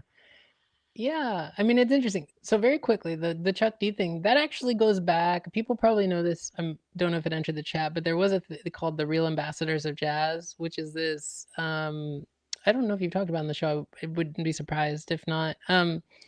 That I want to say it was made as a record. I actually have the record, like and it's I want to say like Dave Brubeck, Louis Armstrong. So it's this period, and it was like a Cold War project by the U.S. Very similar to what you're describing. I want to say when I was in college in like the 2000 somethings, there was also they tried to do this with hip hop. Um, I don't remember. I want to say like it didn't have super famous artists. I don't remember who was in it, but this was like maybe 15 more than 15 years ago. Um, so that does happen. Yeah, it is, there is much more overt State Department funded projects like that. And, I mean, less so with, I'm not even just with black folks, but a lot of, I mean, film festivals. I mean, the Berlin Film Festival, there's all this, that are like, for anti-con, all these kinds of things are very overt. Um, but yeah, so your question was about funding and I mean, I really think and if you make, I mean, it would be interesting to see what, like someone like Intu, because I think film is a great example where I don't want to say it is expensive because people always say that it can be expensive. I think it can just be time consuming, which I think is the other leaning towards the answer is like how we choose to spend our time is something in some cases we have control over, even if it takes longer to do it. And versus like say what we make money from, which we have far less control over.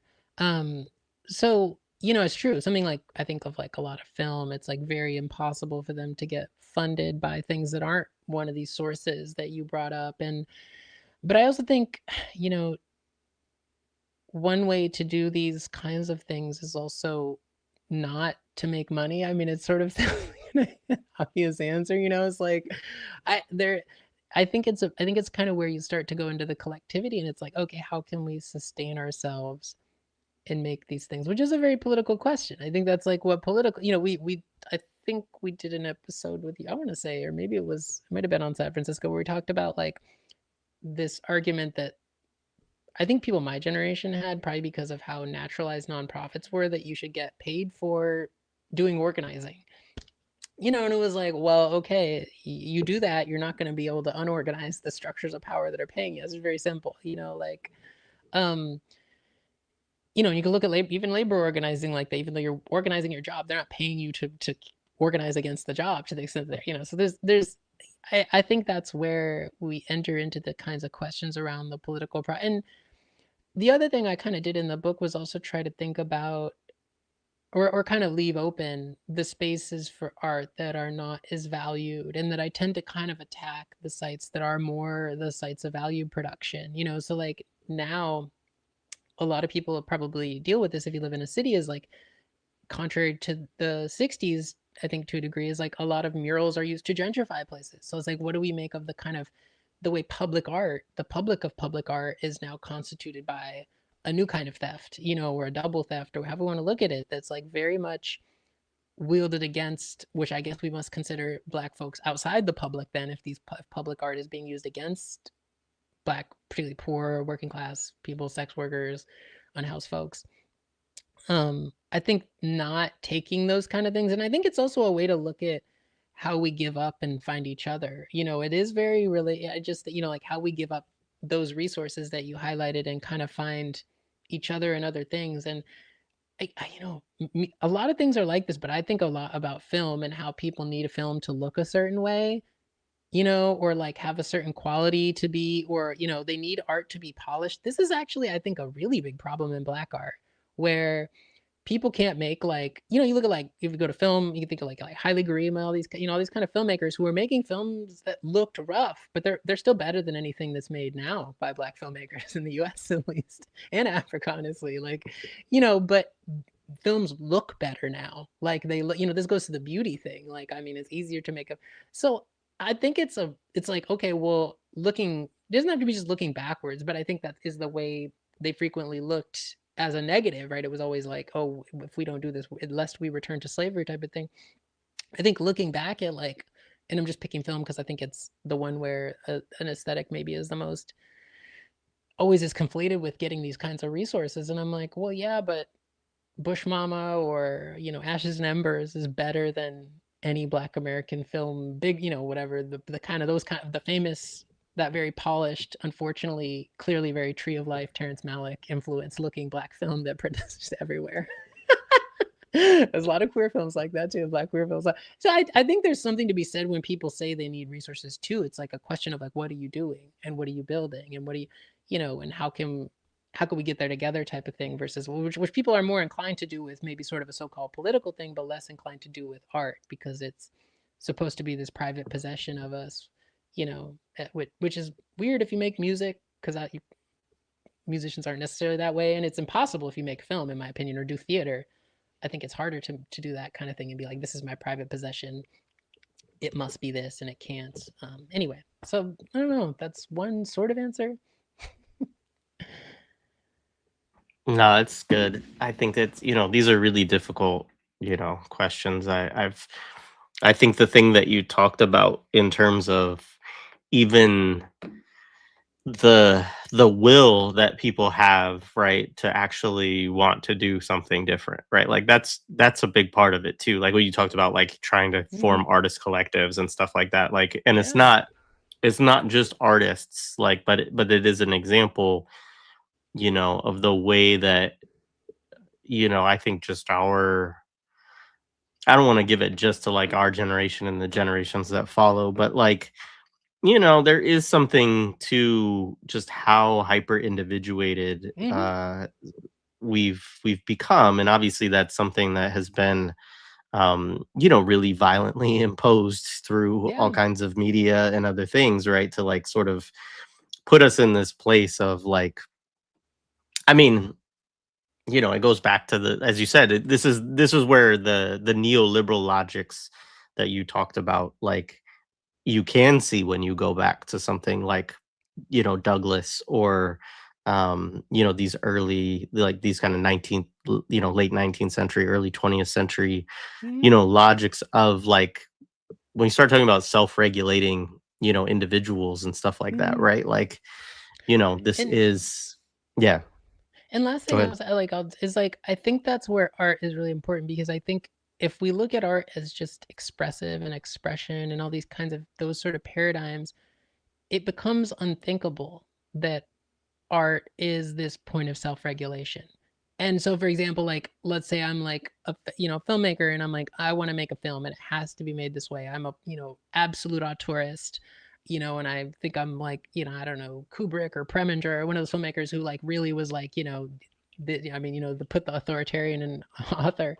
Like, I think it says a lot about why one thinks that that's like that, if that can be carried in expression, then what is expression doing there? And it goes to your thing, like, of how is what I need to be the product of the film, even itself, regulatory in this sense? And like, how do you give up you know, again, I'm using theater because I'm making a film with some friend Hutosho who's on here sometimes, and I think a lot of it, and there are filmmakers who would, you know, like that, yeah, like who Simbene who's one of my favorite filmmakers. You know, he worked with regular people, and he had to just be like, they're doing this, you know. So I think there is some models and things like theaters. Like, I mean, a lot of theater, and it's also because we don't have that, you know, those are things that people I think maybe are a little less hip to, like the records of those things. But and I go to the blues. I mean, a lot of it is like there's a lot of this being collective production that I'm not saying it's a solution to all this, but it gets you into these places where it's a little more complicated to reassert what are some of the problems, I think. You know, it's not saying we're not going to find new problems. You know, there is no, again, if you think of it kind of dialectically, we have to come at,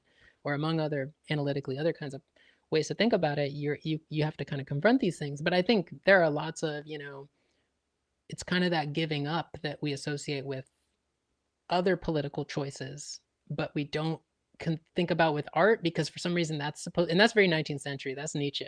I don't think that's radical. Like, I think that's very much like that art is the one last protected thing, whereas giving up where you get your coffee from or whatever isn't. You know, I would be confused as to why I would, that's romantic thinking. We'd have to like think about that with ourselves, like why is that the one thing that is off limits in that way.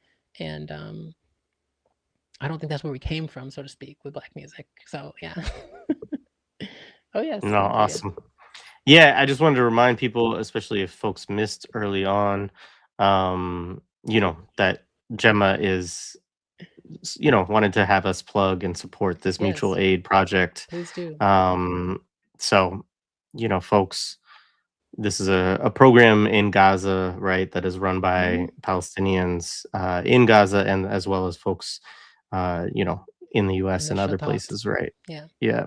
And so, you know, yeah, the link to this is in the show description, as is the link to download this book, which, you know, and I encourage people to buy it. Yeah. I think I put the Massive Bookshop link, and if folks aren't familiar with Massive, they do use they call it anti-profit model, and so they use the money that they make from sales, whatever proceeds they use to bail people out of jail. So That's cool. I like that. yeah. So anyways, if you're looking for a place to buy it, that's a good one. Yeah. So anyways, Gemma, thank you. This is great as always. Look forward to having you on again. We have Yeah. to do another movie. We have to do an album. Yeah. So, you know, Yeah, we do. Yeah. yeah. So, all right. So everybody have, you know, if you celebrate the holidays, have a happy holidays. And I probably have one or two things that I'll put out before the end of the year, but this might actually, I don't know, it might be the last live of the year. There might be one more, but we'll see. So anyway, thank you. And much appreciation to you, Gemma, for this Yeah. conversation. It Thank was you for great. having me. And thank you, Yeah, audience. absolutely. Well, we'd be nothing without the audience, right? We'd just be two people talking to Yes. each other. Well, you know, that's good too. Right on.